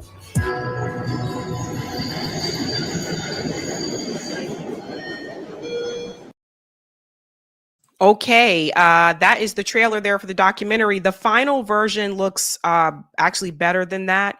The audio, we did audio engineering and all that type of stuff. So you guys haven't seen the one with the new audio.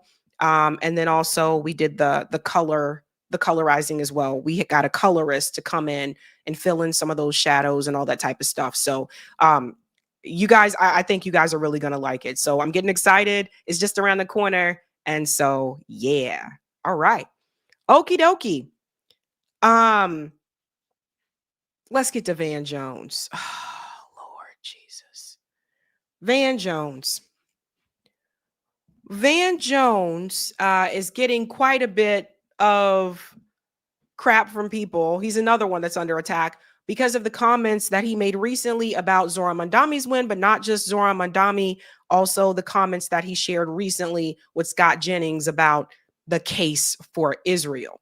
Now, Van, again, in my opinion, I think he's being used by Israel as a token. And I want to be very clear about this because I don't think I said this before. Van Jones' job is to not just support Israel, but to establish a stronger community and connection between the Black community and Israel. That's his assignment.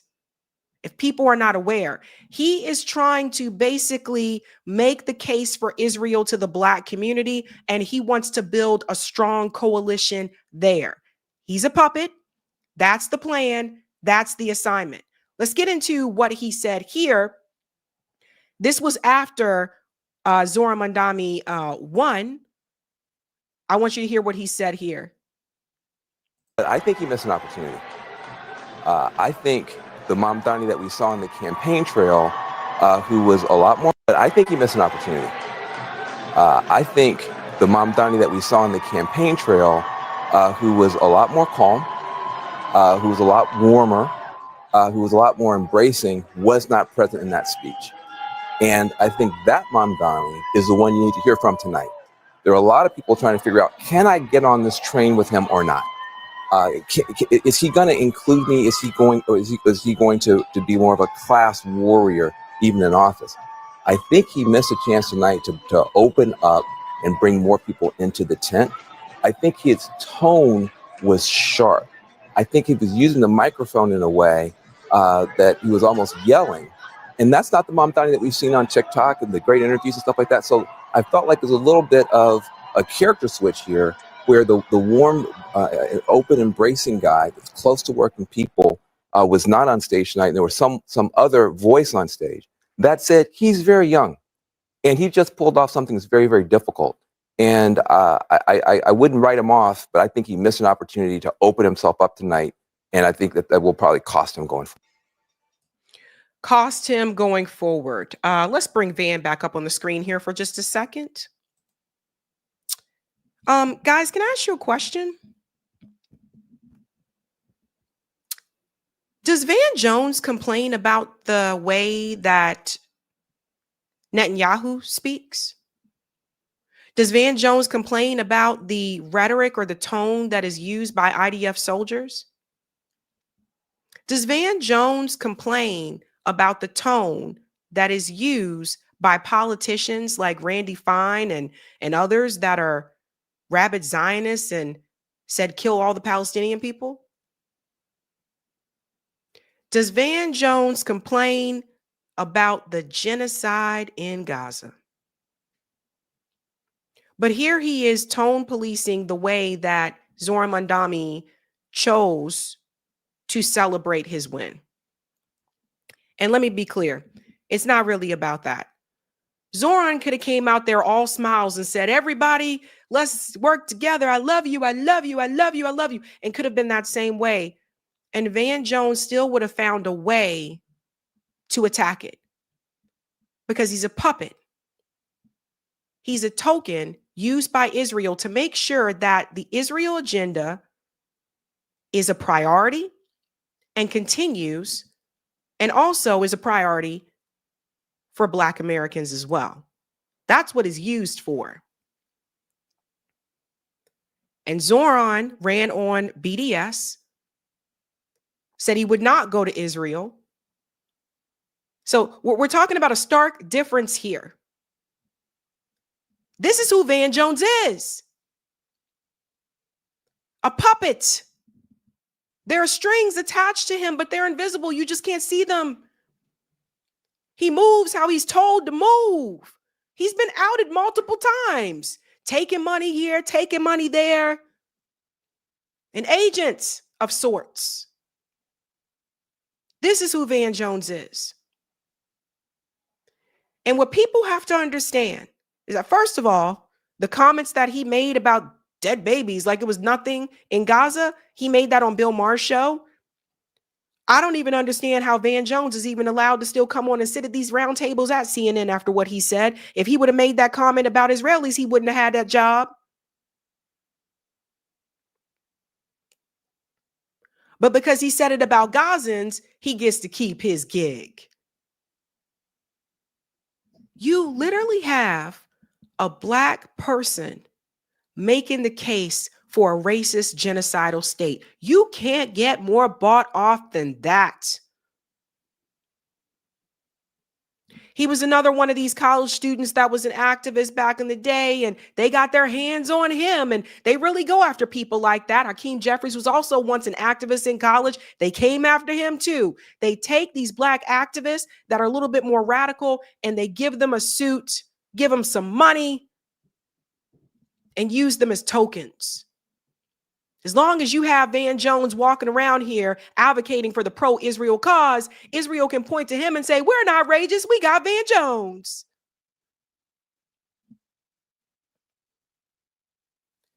So he had to come in and say what he said. And look at Scott Jennings. Because you see, they working together on this, right? See, Van Jones said it too. See, not just me. The sellouts sell out. Then he went on to say this, and this is the one I think that, we'll come to that one in a second. Let's go to this one first. Let me show you what Charlemagne and them said about that. This is funny. Up tonight, and I think that will probably cost him going forward. Man, Shut the F up ever. Okay? Damn. There was no opportunity missed. The man just won. All right? He just won. After you won, yes, you're going to celebrate. Yes, you're going to talk loud. What do you mean he wasn't warm enough? He took a victory lap. And he deserved to take a victory lap because he won. I just don't understand how in the era of Trump, we still telling people how to talk. The language of politics is dead, and Donald Trump killed it. And you know when you can really talk that talk? After you win. All right. I listened to Zoran's whole speech because I was trying to figure out what the hell Van could have been possibly talking about. Yeah. So I actually agree with Charlemagne on that one. Like, this is ridiculous. Just shut up. Just be quiet. Go take your milk dud head and just be quiet for once. Just shut up. You sell out. You bought sell out. I've never seen anything like this before. This guy's just ridiculous. Ridiculous. Like, I can't even imagine what a conversation would be like with Van Jones, like in private. You know, he's one of those people who just walk up to you. And I think I would honestly say to him, if I ever saw him in person, I think I would honestly say to him, you're so fake. Your face, your eyes, everything about you, just say fake it and fake. Nobody should trust you. You sell out. It's embarrassing. It is absolutely embarrassing. I've never seen someone tap dance. I've never seen a black person tap dance this hard for Israel. We can also go back to this rally here. Does everybody remember when he had that Freudian slip and he said, we got to stand up against Muslims? Let's take a stand here against anti-Jewish bigotry. Let's take a stand against Muslims. Let's take a stand here against hatred. Let's take a stand here against hatred of all kinds. Let's take a stand here against anti-Jewish bigotry. Let's take a stand against Muslims. That was him speaking at a pro-Israel rally. You don't see him go speak at a pro-Palestine rally. Van Jones used to make the case for Palestine back in the day before they got him a suit. Funny how that happens. Same thing happened with Barack Obama. They get them. And then he went on to say this. Jesus Christ. CNN commentator Van Jones argues, because of the population, why we have to protect Israel. Listen to this. There are 1.3 billion Chinese people in the world. God bless them. There are 1.4 billion Indians in the world. God bless them. There are 1.3 billion Africans in the world. God bless us. There are 1.4 billion Catholics. I'm a Protestant. 1.4 billion Catholics in the world. There are 2 billion Muslims. There's only 15 million Jews left in the whole world. Only 15 million left. Their numbers would have been massively bigger if it weren't for the Holocaust and the centuries of violence against them before. Pause. I want everyone to pay attention to what he did. When he's talking about these numbers, watch this. Hold on. There are 1.3 billion Chinese people in the world. God bless them. There are 1.4 billion Indians in the world. God bless them. There are 1.3 billion Africans in the world. God bless us. Pause. Some of you in the chat already spotted what I spotted. You see what he did? Notice he didn't want to say black people, right? So in order to make us be larger, he says Africans. So he doesn't say black people, because if you bring up the number of black people, our number is a lot lower, isn't it? We're not in the billions. We're not in the millions. So he says Africans to make us seem like we're larger than what we are. This is going to be important when I break this down. Let's go on a little bit more. There are 1.4 billion Catholics. I'm a Protestant. 1.4 billion Catholics in the world. There are 2 billion Muslims. There's only 15 million Jews left in the whole world. Only 15 million left. Their numbers would have been massively bigger if it weren't for the Holocaust and the centuries of violence against them before. Pause. So here's the thing. When we are talking about black people here in the United States, right? What happened to us? What happened to the generations that came before us? Now, I'm not just talking about slavery. That's the easy one. I'm talking about war on drugs, mass incarceration. I'm talking about redlining. I'm talking about environmental poisoning Black communities intentionally. Wouldn't our numbers be larger if all these things didn't happen? So I had to say this to prove a point. And again, I have love for everybody, but I'm trying to show you the game that Van Jones is playing. Van Jones is saying it the way that he's saying it, because if he said it the way that I said it, then the white minority is not now prioritized. This has been the game. So as long as you don't really come down with us and explain what happened to Black Americans, which he used to do more of, and he doesn't as much anymore, when you don't get down to what really happened to us in this country, then it's easier for you to put the white minority ahead of us. And they are prioritized.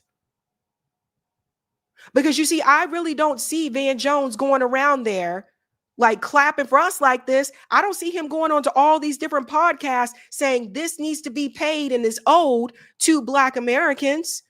I don't see Van Jones doing this, but I see Van Jones, similar to Richie Torres, going on all these damn shows,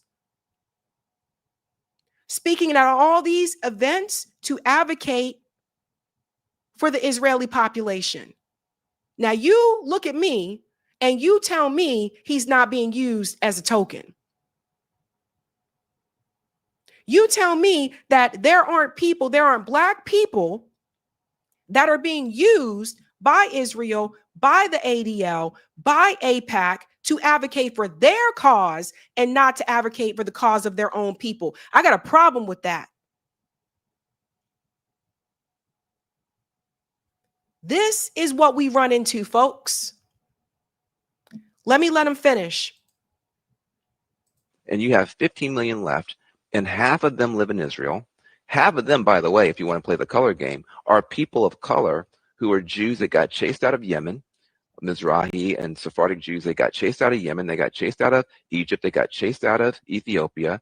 And they share their country with 20% Arabs. These are AIPAC talking points. So now we want to do people of color. You see what he's doing now? So now it totally not talking anything about the Palestinians. Nothing about the Palestinian people. The Israelis aren't occupied. The Israelis aren't oppressed. The Israelis aren't starving. They don't have malnutrition. They don't have they're not polluted. They don't have to deal with all these things. But look at who he is making the case for. Look at who Van Jones is prioritizing. And he's not going to sit up and tell you about all them damn settlers who have mosques and rights inside of Israel, but it is the tiniest little place in the world, smaller than, the people say it's smaller than New Jersey. It is smaller than Phoenix County in Arizona.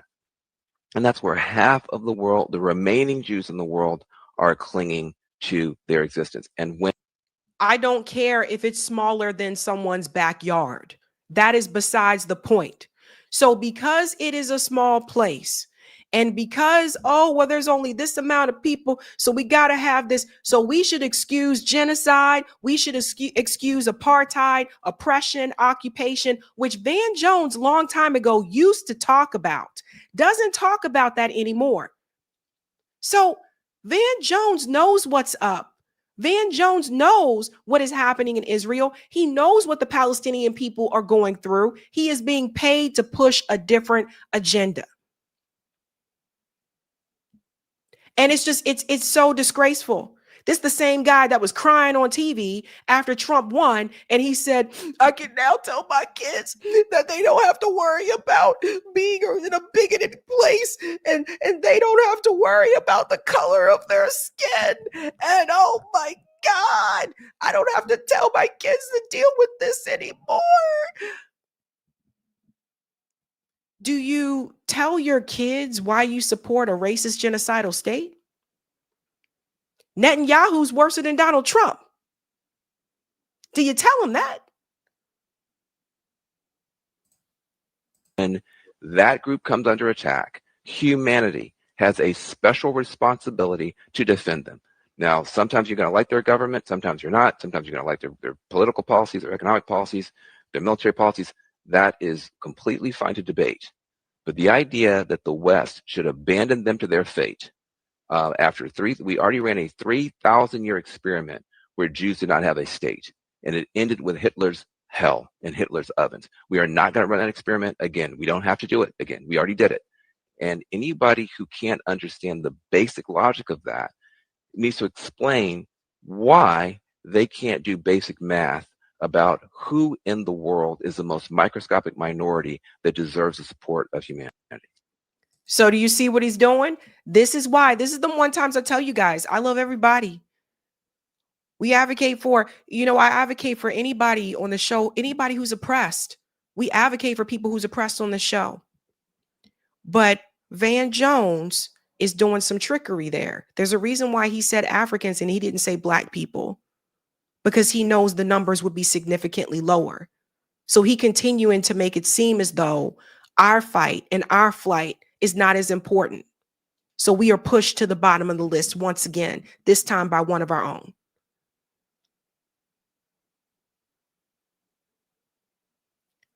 It's a sad state of affairs. It really is.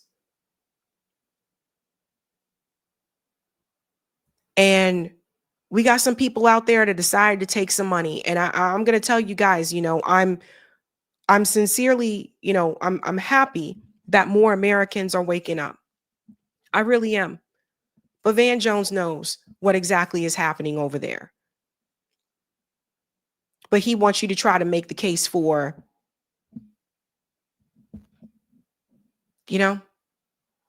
So I want everybody to remember this.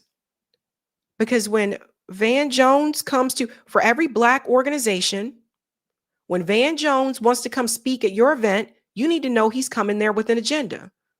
His agenda is not just to come there and to advocate for issues for the black community. His agenda is also to make and establish and seal that coalition with Israel and the black community. I'd say it right now. And everybody, you let them know who's watching, tell them yourself. If you're a black organization, don't invite Van Jones to come speak at your event. Don't invite him. You know what his agenda is. He has a hidden agenda. It's not just him. I said the same thing about Cory Booker. You can leave his ass alone as well. Leave Hakeem Jeffries alone. God forbid, don't even look at Richie Torres. That's the agenda. That's why he's being used. That's why you continue to see him being propped up. And we just have to be careful. And this goes for any group, Latino, Indigenous. You just got to be careful. Be very careful that members of your own community aren't used to work against you, to make sure that you build a coalition with Israel so that your issues for your community are now at the bottom. Because that's exactly what happens. A complete and utter clown. Can we go to the next part, Corey? Thank you. Complete and utter clown. All right. We'll get back to the yes, my documentary is November 18th. Yes. Thank you, Anton. We'll get back to that. I'm gonna let Eric do the super chats because I'm trying to stay on time tonight. We got one more story. This is the big one. Okay, ladies and gents, again, we're talking about a new hope, right? There is now a new leaked document about Jeffrey Epstein and his involvement as an agent of Israel. And this times it involves the Ivory Coast. Apparently, Jeffrey Epstein was also involved in implementing Israeli surveillance in Africa, the Ivory Coast. Now, I want to take you back to this. Whitney Webb was just recently on Chris Hedges' show. She was talking about this whole surveillance plan. Whitney has written 2 books about Jeffrey Epstein. I highly recommend you read them if you hadn't. It's called One Nation Under Blackmail. Please look into that. Ladies and gentlemen, this is what the plan is for surveillance. Predictive policing. Listen to this. So Poindexter's goal was extremely broad. I mean, it really covered, I mean, it's absolutely staggering when you think about it. So the way it was initially sold to the public was this is a way to stop terrorism attacks before they happen, by collating so much data from all different sources, and then using it in some sort of analytic or AI to determine, if certain data points are flagging that a terrorist attack will take place here or there. But there's various different aspects of this program that didn't really get enough coverage at the time. So one is that they attempted to use free market forces to determine if a terrorism attack would happen. Before it happened, they created basically what's referred to as a terrorism futures market. It was really like a forerunner to poly market and some of these predictive markets where people bet on things online. It was basically that, but about whether a terrorist attack will happen in the Middle East, or if there will be turmoil in the Middle East, if someone like Yasser Arafat would be overthrown. These were the kinds of things they were going to have these unnamed investors bet on.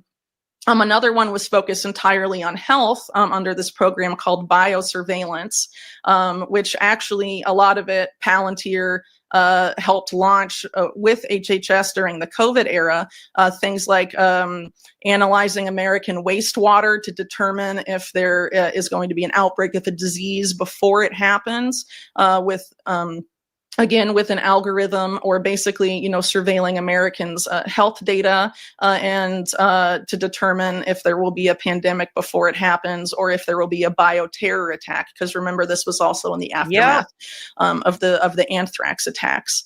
And we'll pause here. We'll come back to this because I got to prove a point. So this whole idea of ramping up surveillance, what they're going to try to do is they're going to try to convince, we'll talk about what could happen here in America. They're going to try to convince Americans that we need this because it's going to be able to prevent, future terrorist attacks. But ultimately, it's going to be used against all of us. It's not just going to be used to see, there may be some type of terror attack that's coming or whatever. It's going to be used against all of us.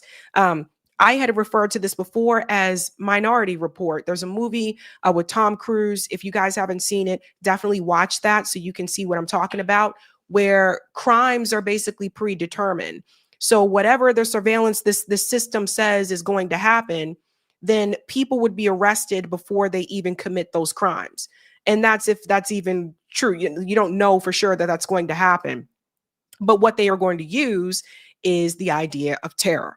What does this have to do with the leak for Jeffrey Epstein? So let me show you what just came through for DropSite News. Jeffrey Epstein helped Israel sell a surveillance state to Cote d'Ivoire. I'm just going to say Ivory Coast, guys. We ain't going through this name all day. To the Ivory Coast. So let's go ahead and get into this. And here's a picture of Jeffrey Epstein. So he was in Africa too. He was all over the place, right? So one of the things that Whitney Webb had revealed years ago is that Jeffrey Epstein was an agent of Mossad. So he wasn't just working in the United States. He was also in Africa. And let's get into the African connection here. Jeffrey Epstein and Ehud Barak were specialists in war profiteering. At the end of his tenure as Israel's defense minister and after his supposed retirement, Barak embraced a role as a salesman of Israeli security services and embattled governments, opening the door for Israeli intelligence leaders to shape the security apparatus of several African nations, including that Ivory Coast. So this is the first time I am hearing about Jeffrey Epstein's involvement in Africa. Now let's continue on a little bit more here. Quietly facilitating these efforts was Jeffrey Epstein, who died in jail in 2019. Epstein wrote at one point to Barack, with civil unrest exploding and the desperation of those in power, "Isn't this perfect for you?" Barack replied, "You're right, in a way, but not simple to transform it into a cash flow.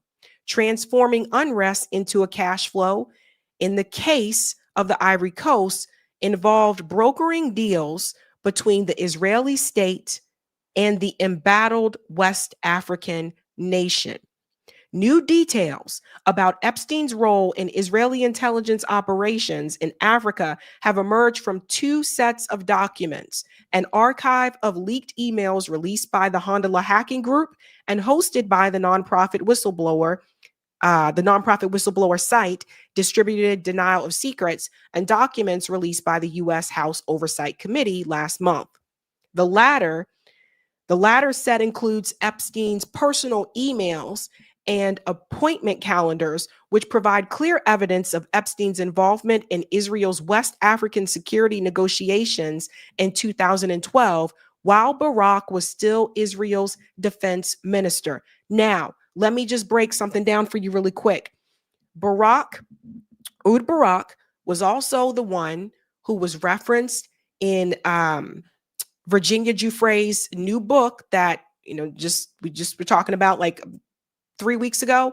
Virginia Giuffre's new book, she had published in her book that he was one of the people who sexually assaulted her.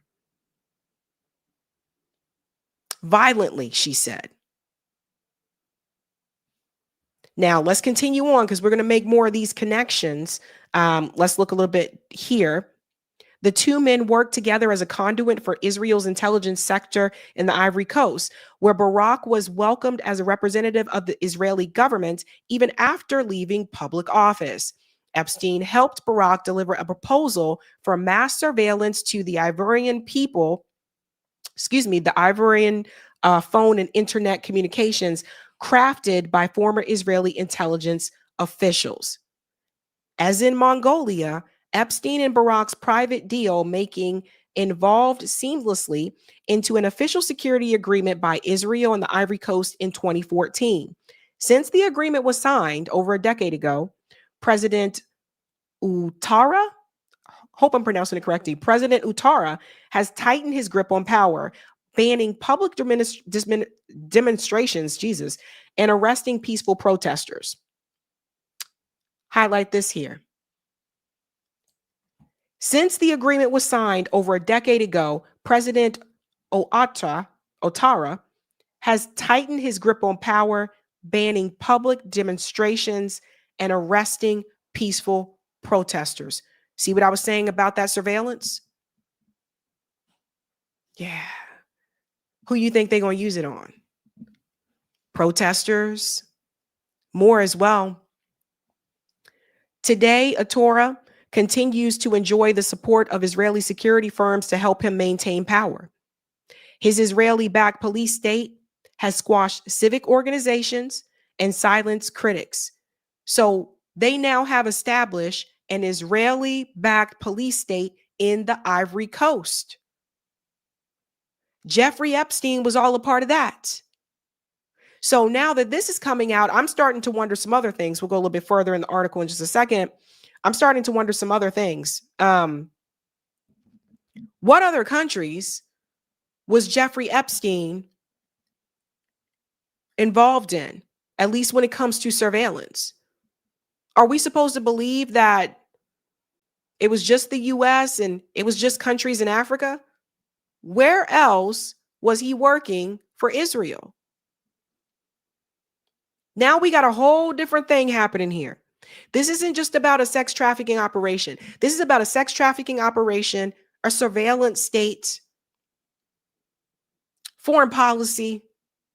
It's all entangled. And that's why they're not going to let you see them damn Epstein files. Let's go on a little bit here. Epstein, Israel, Ivory Coast, how Israeli intelligence built a police state in West Africa.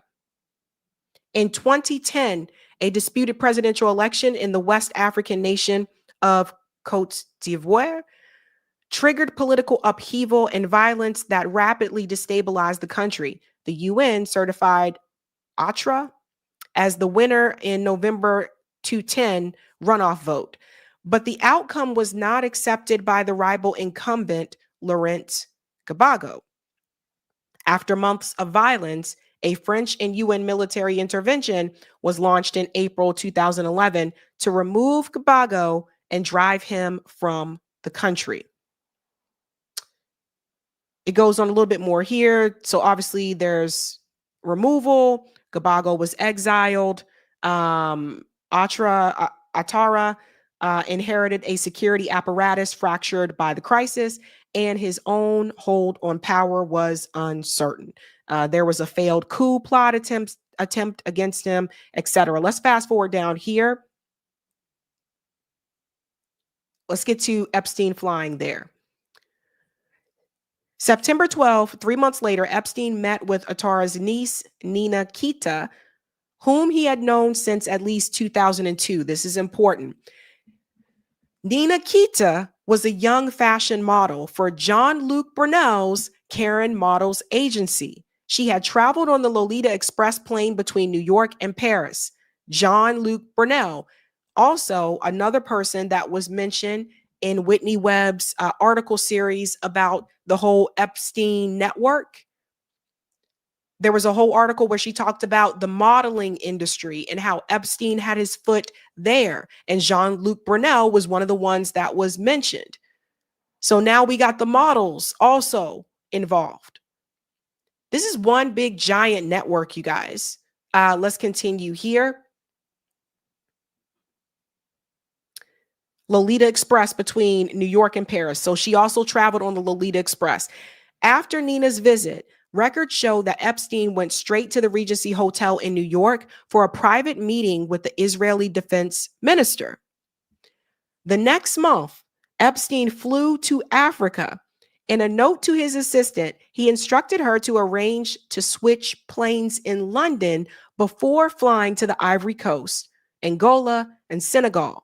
There are no flight logs documenting the Africa trip. If you ain't doing nothing wrong or shady, why did she have to switch planes? So do you see how they're trying not to keep a log? The flurry of visits appeared to pay dividends for Epstein, Barack, and the Israeli government. 2 weeks after Epstein's trip to Africa, the Ivorian Interior Minister, Hamad Bakayoko, was in Tel Aviv to meet with Barack and discuss a bilateral security accord focused on intelligence and cyber crime. Walk with me now. Here's a copy of the email, June 18th, 2012. It is from Leslie Groff, and it is sent to Jeffrey Epstein. And you can see a schedule here. 10 a.m. appointment, that's redacted. 3 a.m. with Nina Kita and her cousin, Dramaine Atra, and his wife, Louise. 6:30 cocktail reception. 7:30 screening of the newsroom. Time Warner screening newsroom, yada, yada. So you can see that there. So there's the itinerary. And then there's a copy of another one here for September 21st, 2012. It says importance high. And it was sent to Jeffrey Epstein. There's people CC'd here. And as you can see, lunch with Stephen Koslin, conference call with Koslin's attorneys. Nina Kita is there again. Dinner with Michael Wood. Let's go on. Oh, sorry about that. Making that bigger for you. Okay. Epstein's assistant sends a schedule for the DC meeting with Barack. Source House oversight documents. Let's go in a little bit bigger here. This is sent from Jeffrey Epstein to assistant. Look at this. I will go to Palm Beach, wheels up for on the 24th. Lula and Janesh should go down the 26th. The evening, get them tickets. Get, and this is redacted here, blank a ticket from Palm Beach to New York on Sunday, blank and blank, Sunday to LSJ, Janusz back to New York. Monday, I will fly with Lula on Sunday with Sunday the 30th, Wheels Up 4 to LSJ. LSJ to New York with Lula on Friday. You guys get the point. So these are the people here. And then it gets to this part here. And it says London the 17th, P-Sick up 727, Angola, Senegal, Ivory Coast. Question mark, shots needed. He was probably asking about immunization. So let's go back here. Barack previously claimed his private investments with Epstein were conducted as a private citizen and unrelated to official Israeli state affairs. The documents released by the House in October, however, suggest that Epstein played the same fixer role while Barack was still the sitting defense minister of Israel. Barack did not respond to a request for comment. So, you can read the full article. We'll put this in the chat for you so you can read the full article. It's pretty long. But long story short, folks, Jeffrey Epstein in Africa, implementing surveillance in Africa, in African countries. This guy was all over the world. Why Israel interested in these African countries? Remember what I told you before. Don't forget what Netanyahu said. Then we will go on and we will liberate Africa.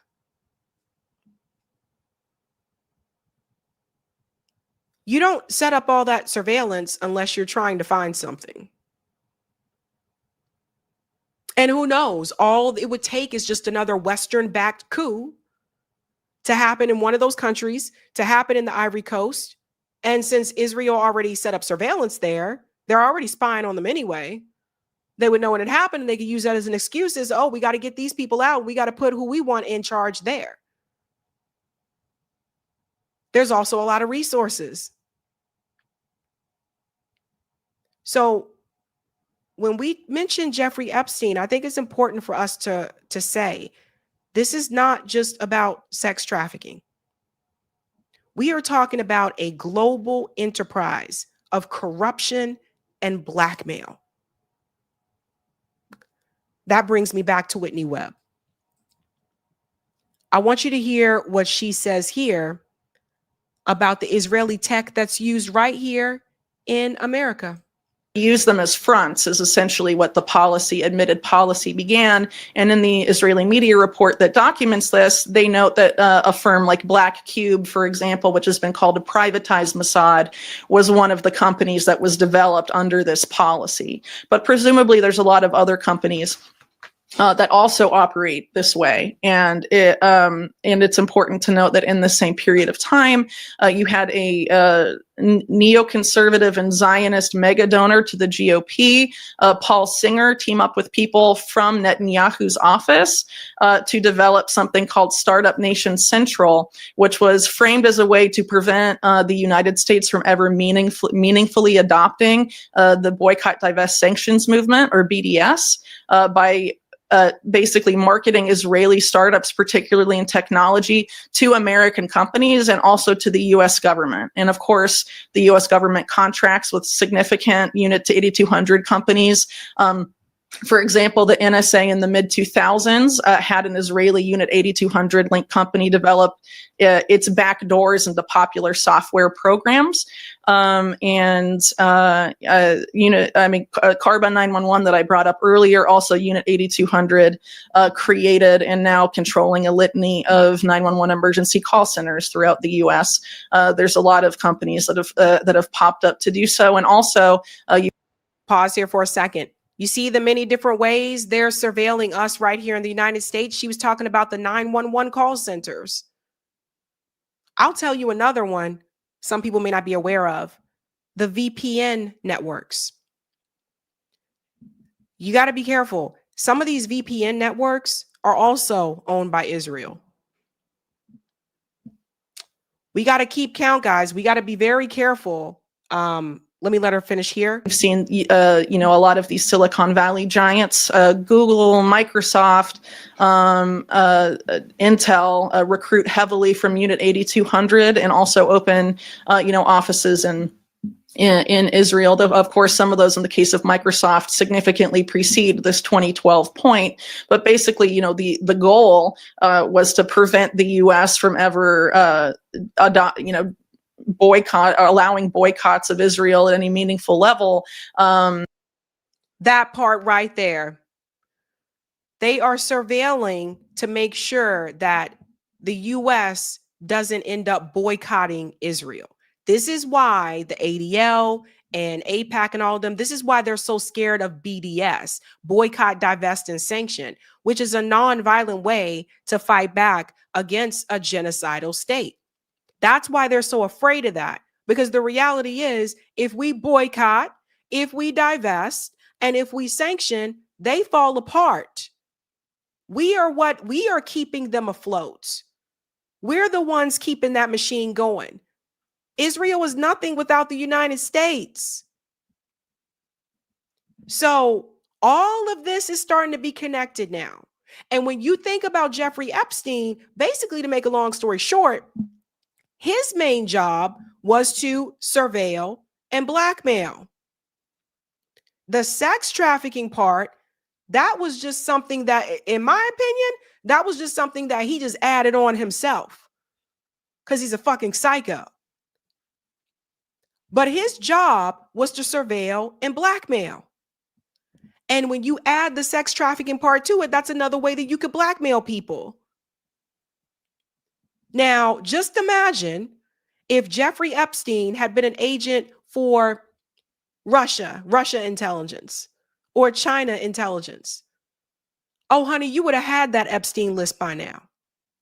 But because it's Israeli intelligence, you are never going to get it. And the people who try to get it to you, they'll probably try, and by they, I mean Israeli intelligence, they'll probably try to put it into them before that even happens.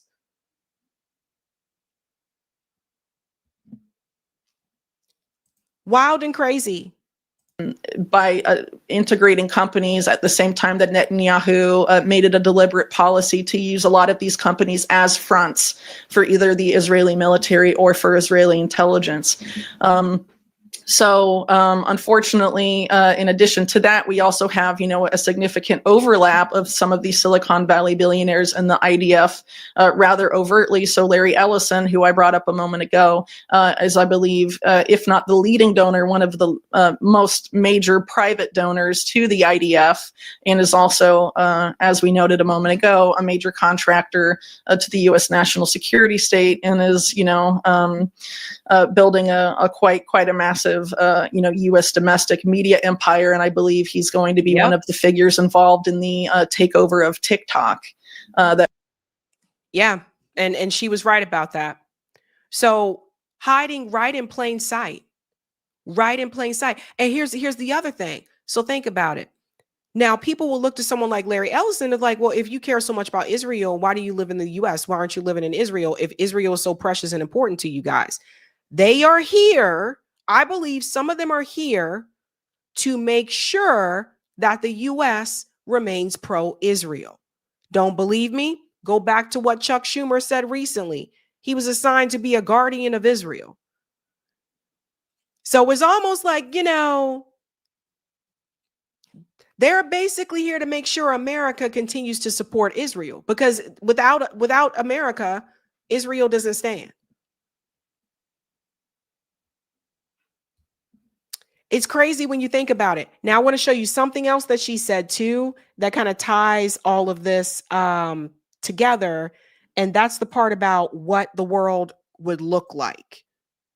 I think it's really hard to know because, of course, the future is unwritten and a lot of it depends on us. And there's an unprecedented effort, of course, to propagandize the American people, to have us willingly walk in and support and consent to these systems being installed, because a lot of people forget But the ban on propaganda being used domestically against Americans was lifted under the Obama administration, and now with all of this extreme media consolidation by the specific cabal of billionaires and oligarchs, the propaganda is already bad, I would argue, but is going to get even worse to get people to consent to these systems specifically. And I think a lot of what we're going to see is going to be sort of a repeated trope of what we saw on the war on terror. We have to give up all of these new freedoms, or all of these freedoms and things like that, because we have to go after Al Qaeda and get them at all costs. But now, 20 plus years later, you have, the head of Al Qaeda in Syria being given a diplomat, I don't even know what to call it. It's so ridiculous. Like a red carpet welcome to shake hands with David Petraeus and all of this. So we lost all of our freedoms, but now Al Qaeda is just, let's shake hands and let them come to the UN while we don't let anyone from Palestine come. I mean, it's totally insane. So So the point is this: we have to give up all of these freedoms. They're surveilling us. They were surveilling people in the Ivory Coast, and Jeffrey Epstein was a part of that surveillance. People keep calling him the agent of Messiah. I might as well just call him a spy. That's what he was doing, spying on us, blackmailing people, surveilling people, setting up surveillance in different places. So not just in the United States, but also in the Ivory Coast in Africa. It makes you wonder where else Jeffrey Epstein may have implemented some type of surveillance. And again, when we think back to what happened to Virginia Giuffre, the woman who came forward and said, this is what, Jeffrey Epstein did to me. She was the one that exposed Prince Andrew. We should have known back then that woman was not going to be able to live the rest of her life. I look back on it and I'm like, we should have known that they were going to come after her. Because I told you, I didn't believe that she ended it all. And her parents don't believe that either. She outed a member of the royal family. And she knew a lot. And this makes you wonder something else too. For all those that did get it as close as they got to Israel and whatever else was going on there, those big money donors, etc. When you think about this Charlie Kirk situation, it really makes you wonder, how much did he know? How much did he know? We saw text messages at one point, donors were complaining, but it makes you wonder, how much did he really know?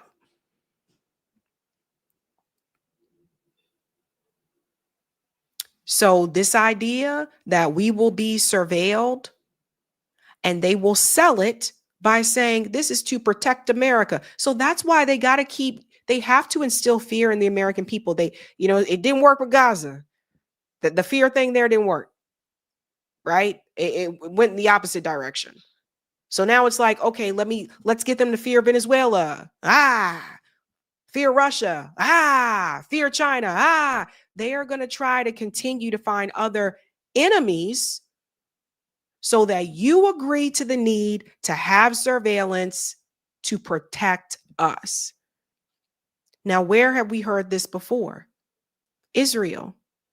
Israel has this Iron Dome and they have this surveillance to protect them and to keep them safe.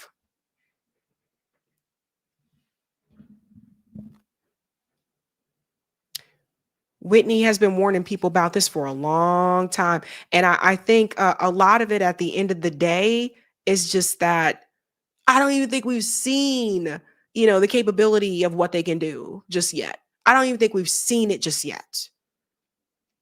But I think it's only a matter of time. So I want everybody to remember this, because at some point there's going to come a time where they're going to try to convince you that you need this because it's going to keep you safe.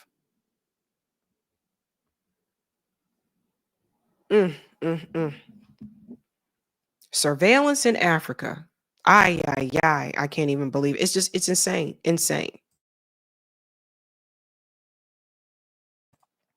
Okay. And Hollywood, that's another good one. There you go.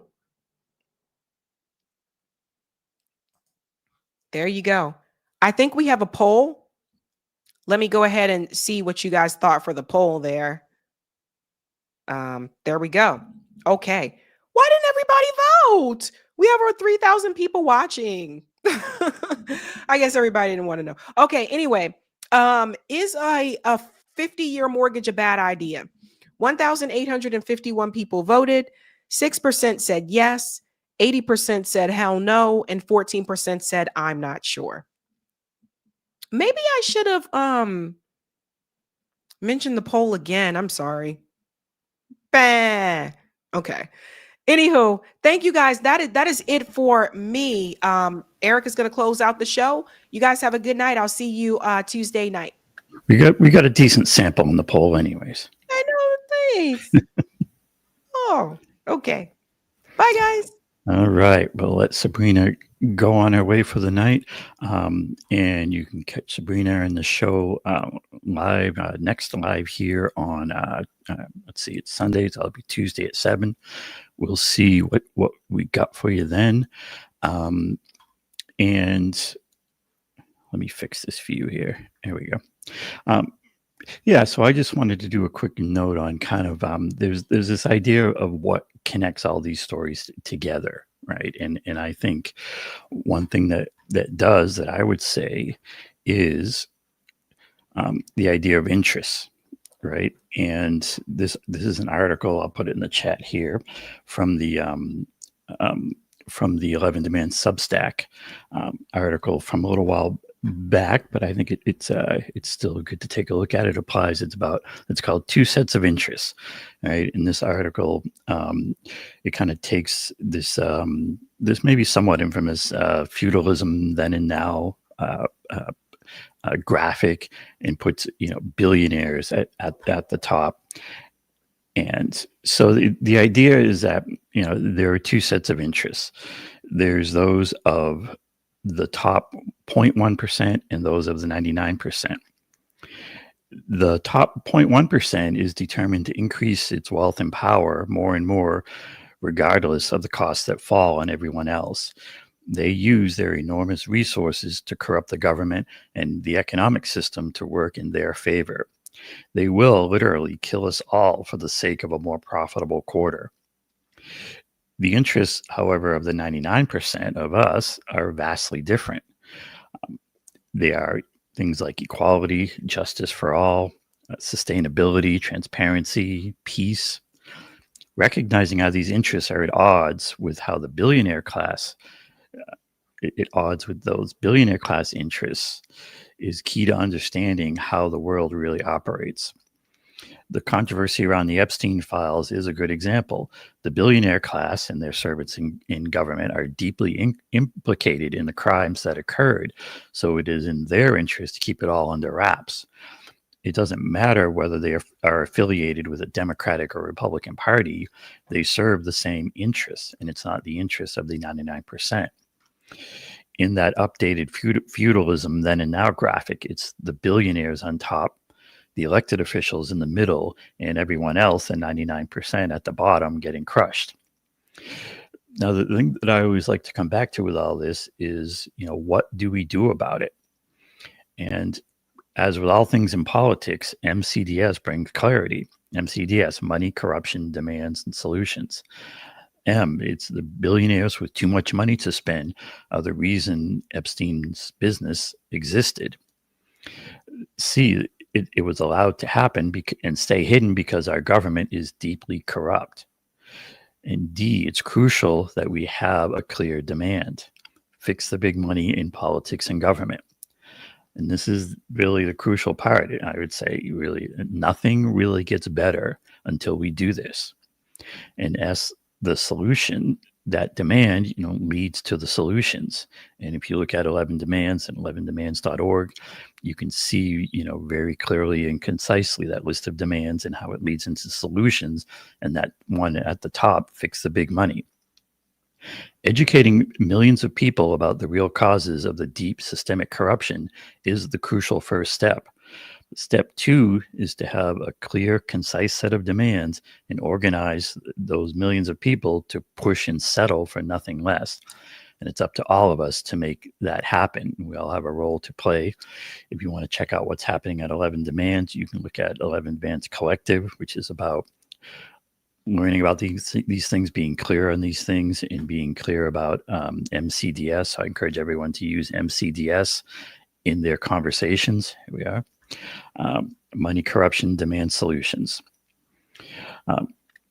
Yeah, so always remember it's two sets of interests, and this is, whether we're looking at a Zoran Mamdani or someone on the right or anywhere, it's a question of who are they representing? Are they really representing us, or when push comes to shove, are they going to represent the billionaires? And I think that kind of framing brings us clarity. Meanwhile, clear this off. Back to our chats. We got some super chats built up from last couple of stories. Let's see what we got in here. Thanks very much for the super sticker, Regina Jolly. Appreciate that. And Kenman, thanks for this one. He says, Van Jones called Kim Kardashian a, quote, genius lawyer. And thanks for the super chat. Cool Blue 71. Van Jones is presented with a false image as one who is earnest. He is another example of a con artist. Jones is actually quite repulsive. Yeah, I mean, especially when you know what he's about. These people are paid actors. They're paid, talking points machines. And if you say your talking points in the interest, right, of the money, then they give you a taste of their money. Thanks for the super chat. The Thunder Sound. Van Jones is a comic accurate Lex Luthor, along with his Papa Bezos, who is a movie accurate Lex Luthor. All right, there you go. And thanks for this one, Goba44. Dinesh D'Souza is a first-class creep. Vivek, always a creep, but a little more presentable. There you go. And thanks for the super chat from Hey Girl, Hey 216, who says, congrats on your documentary. Way to go. Thanks for that. We're excited about it, and we can't wait for everyone to see it. And thanks for the super sticker, James Waller. Appreciate that. And thanks for this one, Sophia, who says, perhaps the pursuit of happiness in view on the Ninth Amendment, freedom of speech, limited by private property, also feeds the old world establishment aspect that bites our hands for feeding them. And we got a couple more left here in the queue. Thanks for this one, Michael. Epstein should have sold surveillance to his jail. Gotcha.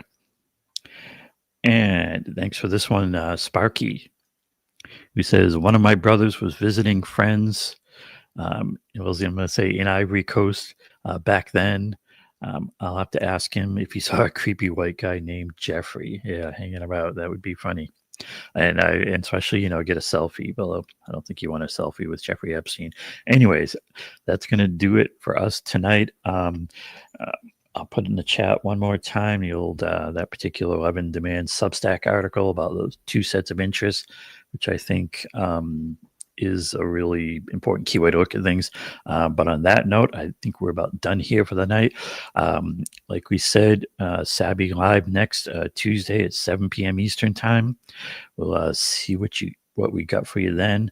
And then a week from that show will be the online premiere of the documentary Removed.